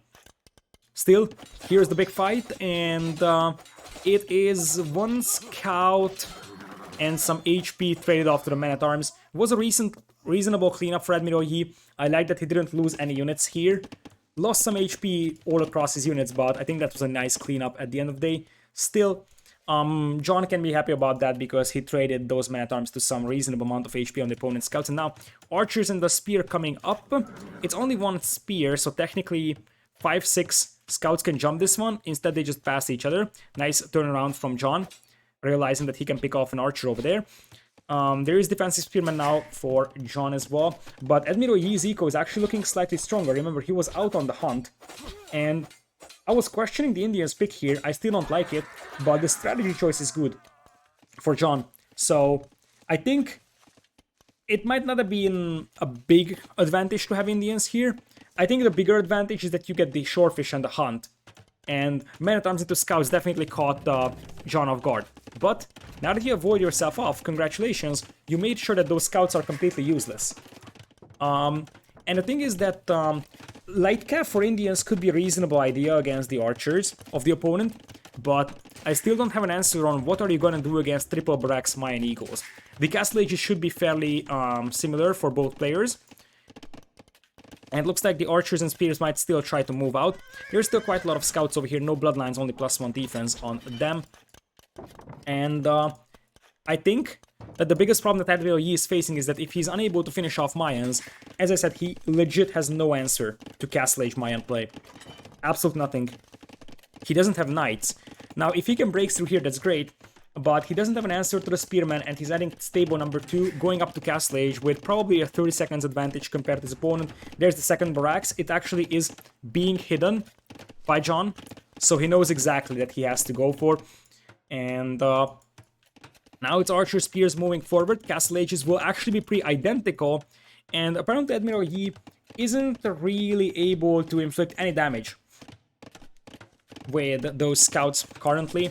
So it is the triple barracks equals play, and there's just nothing that you can do with it, Indians against that. Like, maybe long swords, but mobility is gonna be a problem. Like, really, Indian long swords is your best bet, but you gotta ask the question if Indian long swords is a thing that you want to do with your life. Actually, they're alright, so they have all the upgrades, I think. But it's a matter of where does that lead? If you go Indian long swords, that leads you nowhere. You don't want to play champions or so against Mayans because they can always switch back to archers. Like, longsword camo might work, but the mobility of longswords is still a concern. Does Admiral Yi know what's coming? It's hard to say. I would say he should know. Because if you just look at this safe matchup, it is screaming out of that. And I think he will actually go for light cav. Longsword light cav could work indeed. I think the problem with Longsword Light Cav is that Light Cav isn't amazing killing Eagles, and once again, it's a mobility thing. So, obviously, it is winnable for Longsword Light Cav, even just pure Longsword. It's a matter of can you actually defend your base against the Eagles. Because the real problem that you're facing is that you don't have a unit that is capable of having the same speed or better as Eagles, and also being able to kill Eagles. And this is why Indians are kind of problematic in that aspect, that the thing is that they don't have knights. And knights would be perfectly fine here, any kind of knight. Not necessarily sustainable, but they would be fine. It's gonna be Light Cav indeed. Eagle Warrior on the other side with +2 defense. And it's once they are Eagle Warriors, they will start becoming a more significant factor. And it looks like it's only just a couple of Light Cav though. That's the scary part. You really have to be careful against triple barracks Eagles from Mayans. Now there is Squires, and that's going to be consistent Eagle production as well. And the battering ram, I like that, because you want to start knocking down those stables. At this point, the archers will be cleaned up by the spears, and Admiral Yi sees the archers. He knows it's not crossbows. It can't be crossbows, it shouldn't be crossbows, because he's up against Indian Light Cav with the extra pierce armor. And he also sees that this is not actually crossbows, but the Eagle flood here could be extremely tough to stop. And I don't see longswords, I don't see anything that's capable of stopping Eagles. It seems like it's just a boom, but guess what? Eagles are extremely good at punishing booms. Because the Eagles will just run past the TCs, they won't care. They will just actually start killing villagers. And that's where things are apparently looking worse and worse for Admiral Yi. He's down to 6 military, and I feel like the Flood of Eagles will once again take a casualty. And Mayans is an amazing civilization for Arabia, but we gotta give credit to our blue player over here for using this civilization over here and using Bulgarians, which is not so amazing as an Arabia civilization, but very, very well used against the opponent's Aztecs on Arabia, because it comes down to the fact that you didn't use your Mayans on Arabia, which means that you could save it up for this map as a potential counter to Indians. With that, the stables are slowly going down, and now you're attacking into long swords, but mobility, mobility, mobility. That's the big problem here. It's a significant and enormous problem that you're gonna have long swords, but your base is so stretched out. You see Eagles will run in here, kill villagers.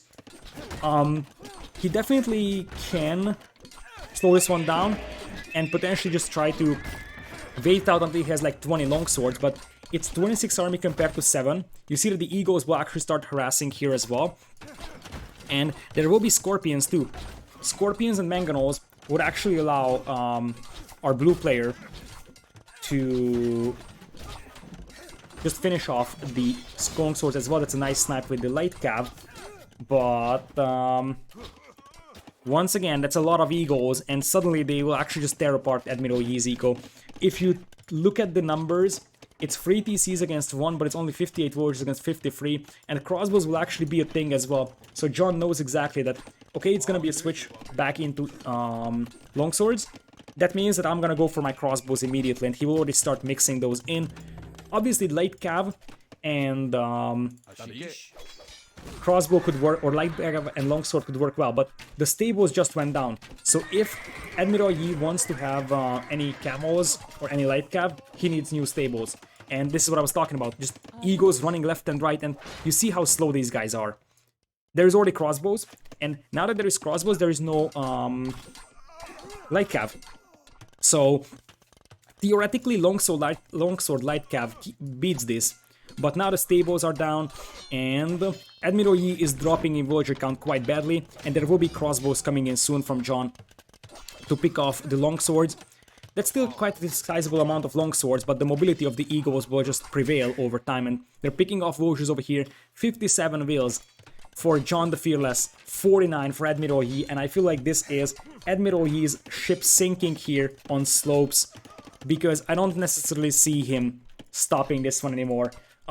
As that wall isn't being rewalled just yet, longswords are being sent out to help, and the mobility factor once again is going to be massive on the side of Eagles, as John is already going for crossbows. Stable is being rebuilt, but the time that you need to push with Light Cavs, I feel like John the Fearless is now absolutely taking the initiative. He's killing Vultures left and right. And Imperial Age.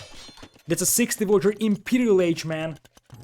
Imperial Age. From this point on, if he gets to Imp, it doesn't matter what units he makes. Arbalest will meet, just absolutely destroy the Light Cav as well in Castle Age. Eagles in Imperial will eat that. And look at this. He just keeps running around and be as annoying as possible. Even if he's not killing villagers, he's idling an awful lot of them. And you see the struggle that longswords are having cleaning this one up. And we talked about the potential Jordan versus Hera matchup. If this would be the final scoreline and it's indeed a Jordan versus Hera matchup, it's not surprising, I believe. And I am fairly certain John the Fearless is Hera. And this would be his big first ever S-tier tournament win, I believe. And I remember that he was really waiting for the opportunity to win an S-tier tournament. He always fell short either to Viper or Leary. This would be his first 1v1 S-tier tournament win, if he actually gets there. And I feel like, I'm not sure what Admiral Yi is gonna do. He's actually trying to tech into Cav Archers, but he's gonna get eaten by Imperial Age Eagles or Arbs or both. And I feel like in 1 minute he might just get disheartened by the fact that his opponent is in Imperial and just tap out. So, unless John loses his entire army over here, which seems somewhat unlikely, I don't think... Like, he will definitely keep trying, as he's just now getting supplies, because it's the final game of the series, but I don't know what he could do. Like, this could be just full Eagles with Elite Eagle, and Elite Eagles will be pretty decent against Longswords, or just go Arbalest. And there is also 8 on stone. Do you know what's gonna happen? It's Arbalest, and you drop a castle here in the face of the opponent. Elite Eagle coming in first, but there will be Arbalest Bracer. And right now, probably Admiral Yi is like, what do I even do? Here's the castle I was talking about. And basically, there isn't really much that Indians can do against Plumed Archers either. Another Voyager gets picked off here. 21-1 is the Voyager KD. The only Voyager that got killed, I think, was on the wood line or so of Admiral Yi. Ever since then, he was the one pushing his opponent. There is Bracer. There is gonna be Chemistry. And the Elite Eagles will just run in here and take down the TC. That's probably the plan. Because your opponent's defenses are stretched out. You can just bring in the Eagles here and finish off your opponent. And here come the long swords. This is the big fight for the game. If this fight is lost for Admiral Yi, it's over. And I think it's gonna be lost because now the Eagles will jump on the Mangonels. These are Imperial Age Eagles, so they can actually sustain some fights against the long swords. And the castle seems like it is going up. It wasn't a great fight for John by any means, but the castle is up. And his opponent is still nowhere close to Imperial. 6 army right now for Admiral Yi. Whereas his opponent would just make a couple more Eagles, and now his opponent is officially out of army. Just nothing on the field. And indeed, Admiral Yi taps out, and the player that became the King of Islands, really, I think every game that Admiral Yi played on Islands has been won. John the Fearless, almost eliminated in the first round. He barely won against Leiloi. Now wins the title of Hidden Cup for a champion. And with that, John the Fearless is the champion. Could be Hera, but I guess we'll have the reveals very soon. So I'm not actually going to cut the YouTube recording here either, because I feel like it is fitting for the end of this tournament to have the reveal. So here are my final guesses of the player identities. So Warwolf, I believe, was Vivi. Jacqueline of Highnout was Bars. Admiral Yi, I think it was an overachieving Jordan in this one. Master of the Templar seemed like MBL. Harald Hardrade with Winchester. Sunjata with Mr. Yo. Viles with Pope Leo. Pizarro seemed very much like Doubt. I am fairly certain about Dogao being King Bela. Viper seemed like he's the player of ACCM. Question mark for ACCM as Cobra Car, but I am somewhat convinced about that situation. Backdeep with Edward Longshanks. Leiloi with Tato, John the Fearless with Hera, Philip the Good as Leary, and Little John as Nikov. I am certain in most of my picks. I think my Nikov pick, my ACCM pick, and my Villas pick alongside Bars is the question. Those could be going elsewhere as well. But yes, indeed, we're just waiting for the information on when exactly the reveals will be. I'll actually switch back for a moment, and it should start really soon in terms of identities. And all right, so let's get in here, and I'm going to keep an eye out on the casters Discord right now. The identities of the players shall soon be unveiled. It was an insane 4 days, almost 10 hours of casting every single day. Today, almost 12 hours. Insane series. A lot of surprising plays, I believe. Some high level ones. So, really, absolutely. I think, regardless of what is happening, I feel like people will say this was the best Hidden Cup, but I genuinely believe that this was so far my best Hidden Cup experience. Not necessarily because of the size of the event, not necessarily because of the player lineup, it was because of the games that we have seen. We have seen some great Hidden Cup games, but I think many of the most memorable Hidden Cup games was delivered by Hidden Cup 4. So, really, extremely good performance from everybody. And it looks like, oh my goodness, we will have a 10 minutes break here. So, do we have a countdown here? We do. Give me a moment. And what I'm gonna do is I'm actually going to drop the countdown over here. So it's about 9 minutes until the reveals will be starting. If you are on YouTube, I advise you to, fast forward 9 minutes because that's where it's out of my control, unfortunately. That's just the way it is organized. So it is going to start in about 8-9 minutes. So I'm going to summarize why I picked these players. Okay, that's actually probably the best thing that we can do. It's going to take most of the time away anyways.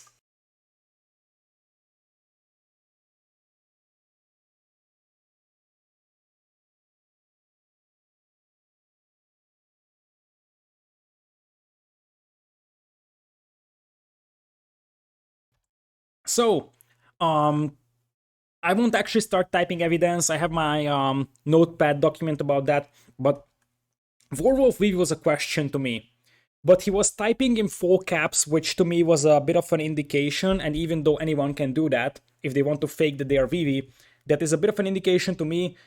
The aggressive plays that he has done also fit him. He wasn't really amazing, I think, on the Islands game that he has played.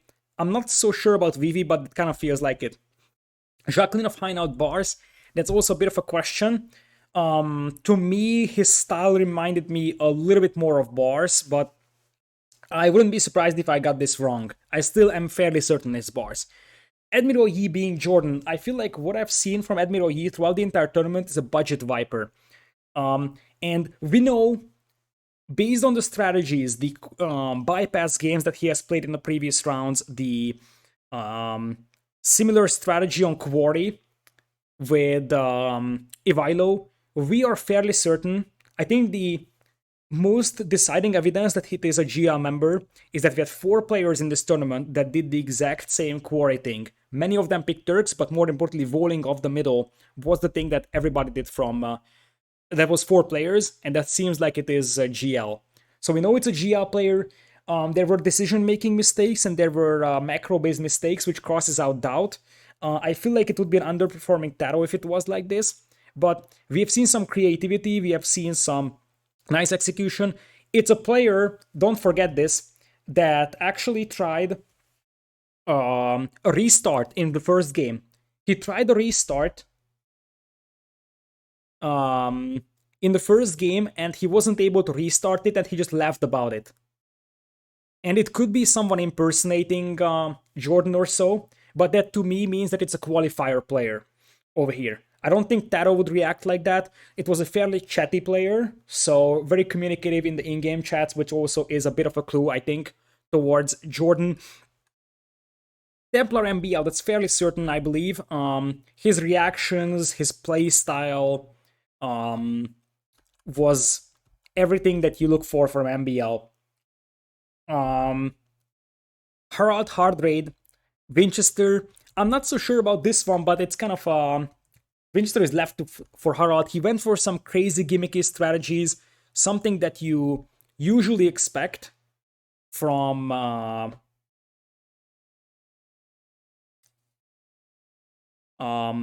so it was actually expected from Winchester that he brings in some unique strategies. It's a bit of an underperforming Winchester to me, losing in the first round, but it is still very likely it's a Winch. Sunjata being Mr. Yo is an interesting one. I am not 100% sure about this either, but this is the only place where I can put Mr. Yo, unless he massively underperformed, because nothing else, no one else really seemed to make sense for Yo. I don't think Yo actually left in the first round, and the only player which I can really assign to Mr. Yo would be Sunjata. Pope Leo for Viles. The big question for me is if Viles and Nikov are actually flipped here. I think Leo feels a little bit more Vilesi and Little John feels a little bit more Nikovi. We had a very early GG from Little John in one of the games, which is a very Nikov-like feature. Viles's house placement in his early Dark Age build order is showing some of that as well. So this is why I'm going with Leo being Viles and Little John being Nikov. Pizarro being Doubt. It's 100% that Pizarro, Ivailo, Leiloi, and the Admin Yi are the GM members. But I feel like I have seen more creativity from Leiloi being Taro and more the general Doubt-like plays of great macro, safe plays from Doubt. He also played his first round very, very boomy, which is reminiscent of Doubt. I am fairly certain about Dogao because of his Dark Age build order. I showed this, I think, before this set, on stream at least, that he builds two houses close to the second war on a place where not a lot of people would do. So I am 90% sure about Bela here being Dogao, which is an underperforming Dogao, but he got Viper in the first round potentially. He got Ivailo. Speaking of Ivailo, that's Viper. Probably his macro, his sharpness seemed to be very, very good. The game plan was always smart. As I said, he was a combination of very good game plan, very clean execution, innovative plays as well, and he fell short to his opponent, Fearless Johnny. Cobra Car being ACCM is also kind of leftover type of a thing. I, in general, had trouble identifying ACCM, Nikov, and Viles in this tournament. Edward Longshanks seemed like back D because of all of those pauses that he has had. Edward Longshanks also had a good macro play. He was a decent Islands player, I believe. So back D seems like a reasonable player over here. Leiloi being Taro. We also have to... I think there's a very, very strong clue towards Leiloi being Taro. In one of the chats that he has communicated with the opponent, he actually... So he actually... One thing that he did was...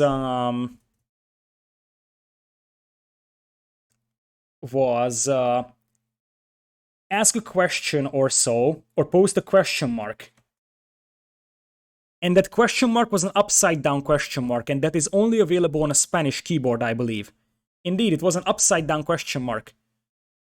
And it could be available elsewhere, but I don't think anyone would fake something like this. And anyone, I am looking at my keyboard right now, I don't have an upside down question mark on it. But Spanish does have that. And we know it's a GM member, and it is likely to be a Spanish player, unless someone really tricked us over here, which I don't think is the case. The playstyle fits, the creativity fits. Fell just short a little bit to Fearless John. I think that it is very likely it's Tato. John the Fearless seems like Hera. To me, the style, the early light cavalry play, the communication that he has had in some of the games, and overall, his playstyle seemed very similar. We know that Fearless John and Philip were teammates because they used the same Britain strategy independently from each other on Cup, so it's very likely they're teammates. And that puts Philip into a Leary position. I've seen very Leary-esque gameplay as well from him when they played, I think, against Fearless John. On an Islands game, we had a very, very clean game from Philip, clean micro, clean macro, but it wasn't a perfect water micro, and he had some sloppiness on water. And to me, that's very reminiscent of Leary, who is generally a good player, but had some minor struggles on water. It wasn't as clean as he is on land. And lastly, Nick Littlejohn. That was a hard one to guess. I don't know for sure if it's actually Nikov. As I said, it could be Vilas, maybe even Togao, but I think it is Nikov from the early GG. In general, the players that left in the first round are the ones that were harder for me to guess. But I believe that in a couple of moments, we will have the identities revealed. 15 seconds left to go. So here we go with the reveals. It's going to be done one by one. I am going to remove the countdown as well. And I think we're going to go based on rounds. So who was eliminated in the first round? Who was eliminated in the second round? I think that's where we're going, instead of the alphabetical order or like this. So it's gonna be, I think, if I remember correctly, that's the way it was done in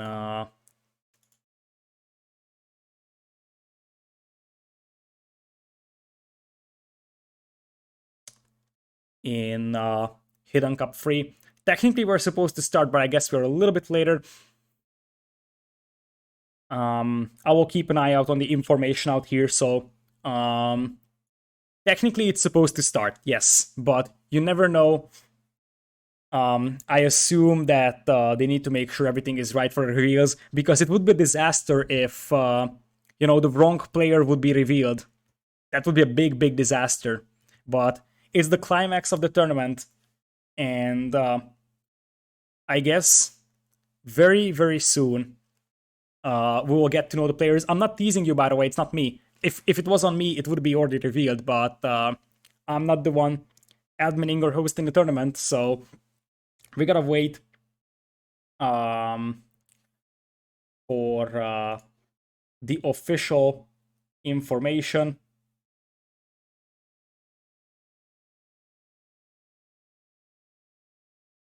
Uh, 105 people got all 16 correct, apparently. That's interesting. That's quite a lot, actually. I think last Hidden Cup, we had way less. I think last Hidden Cup, something like a couple of people got it right. However, I think that here there were a lot more clues for the players. Last Hidden Cup, it was harder because many people confused Vilas and Max with Doubt and Tato, for example. So it was easier to identify teammates because there was a team with 4 players, there was a team with 2 players. Last year, there was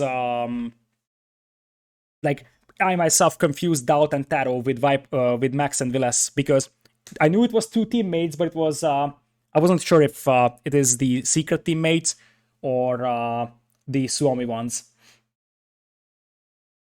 Last time there was one play, it was Hidden Cup 2 where there was the player that couldn't play, I believe. All right, here we go. So I think first round the people that actually left in the first round will be revealed. Jacqueline of Hainau was the first one leaving the tournament in the first round. And what is that information? Little John.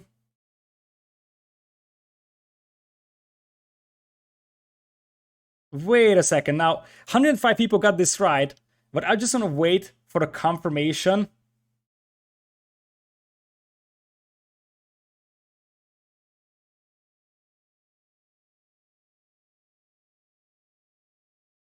Oh yeah, they will reveal the guesses of the players. Okay, that's fine. There, yeah, I was like, hmm. I feel like I'm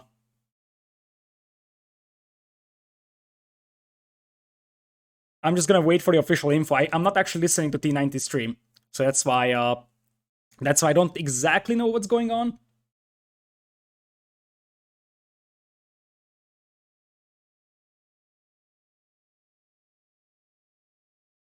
But are we sure everything is right about this one? I'm gonna wait until Robo posts something.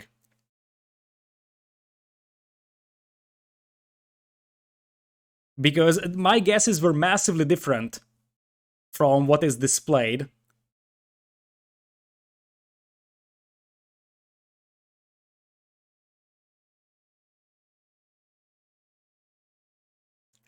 So currently,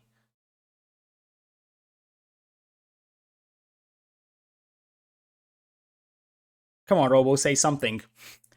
So it is gonna be probably a matter of moments until we actually find out who the real identities are. So last year, I think we had the guesses of the players after each series. Now it's actually at the end.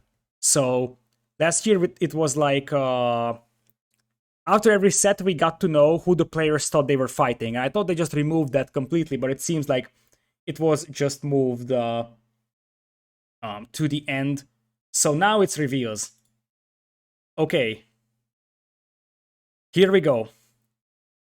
Here we go.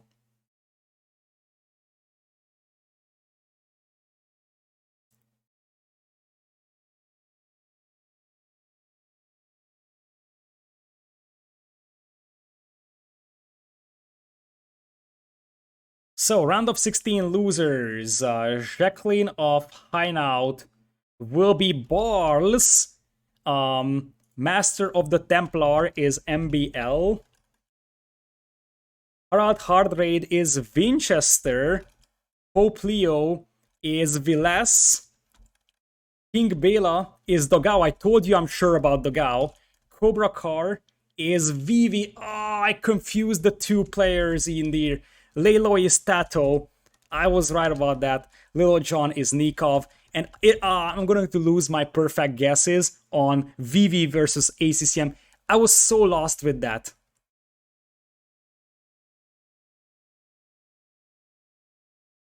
I was so lost with that. Oh, I'm so mad. Like, the thing is that I was watching the Rex for 2 hours um this morning, or not more this morning, yeah, last evening, and like my problems was with I couldn't put ACCM anywhere.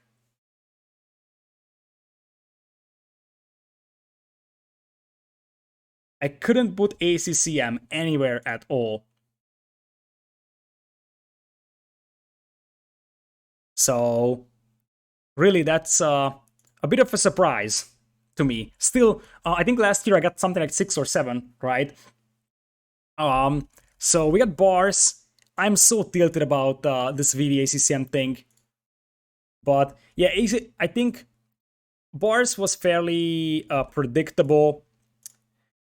Winchester, MBL, Vilas were good with that as well. Dogao, I was sure about him. This VV pick here for Cobra Car is annoying.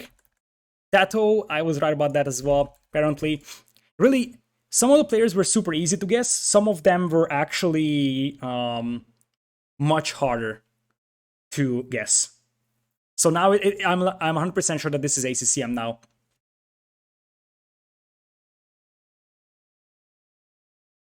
So, round of 8.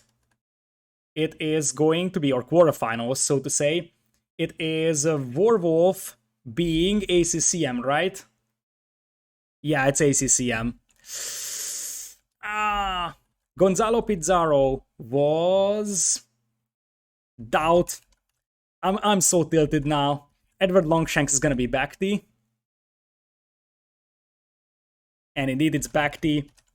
I flipped 2 players and Philip is Leary. Right? That's the only question now. Indeed, Philip is Leary. I flipped ACCM and VV. And I think now it's obvious who are the rest of the players. So I think now I think it's obvious that Jordan was the semifinalist or the grand finalist here. Oh man, ACCM and VV flipped up. And I was thinking so much, like, after 2 days, I had no idea which player is ACCM. The problem is that ACCM is probably the most standard player out there. Like, he's not necessarily super standard.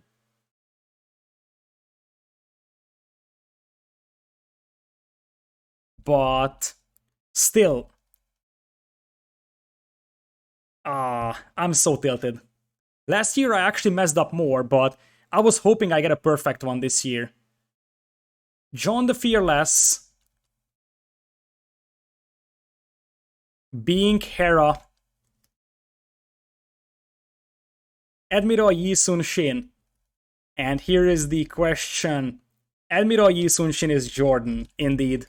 Many people actually said I am wrong about Admiral Yi. I was right, and that means that Sunjata has to be Yo, and finally Ivayo is Viper. And I think this is a memorable tournament for a lot of reasons. I'm actually proud of my guesses here. Maybe if I had a bit more time to look into recorded games, I could have actually flipped ACCM and VV. But at the end of the day, indeed, it is Hera winning Hidden Cup 4, the first S-tier 1v1 event victory for Hera. The first time he beats Viper in a big event. And Jordan is really back now. Second place in this one. Jordan did defeat ACCM, he defeated Bars, but I think the biggest win is Jordan 4-1 against Mr. Yo in the semifinals, and it was almost a 4-0. So really, Jordan is back, and with that, I think after 12 hours of stream today, I will be signing off. Thank you so much. I appreciate everybody for the support. Hopefully you have enjoyed, and I think I just want to give a quick shout out because the next big tournament is a 2v2 one, 2 polls. I will show the trailer of that on stream of this one, and on Thursday we'll continue with that.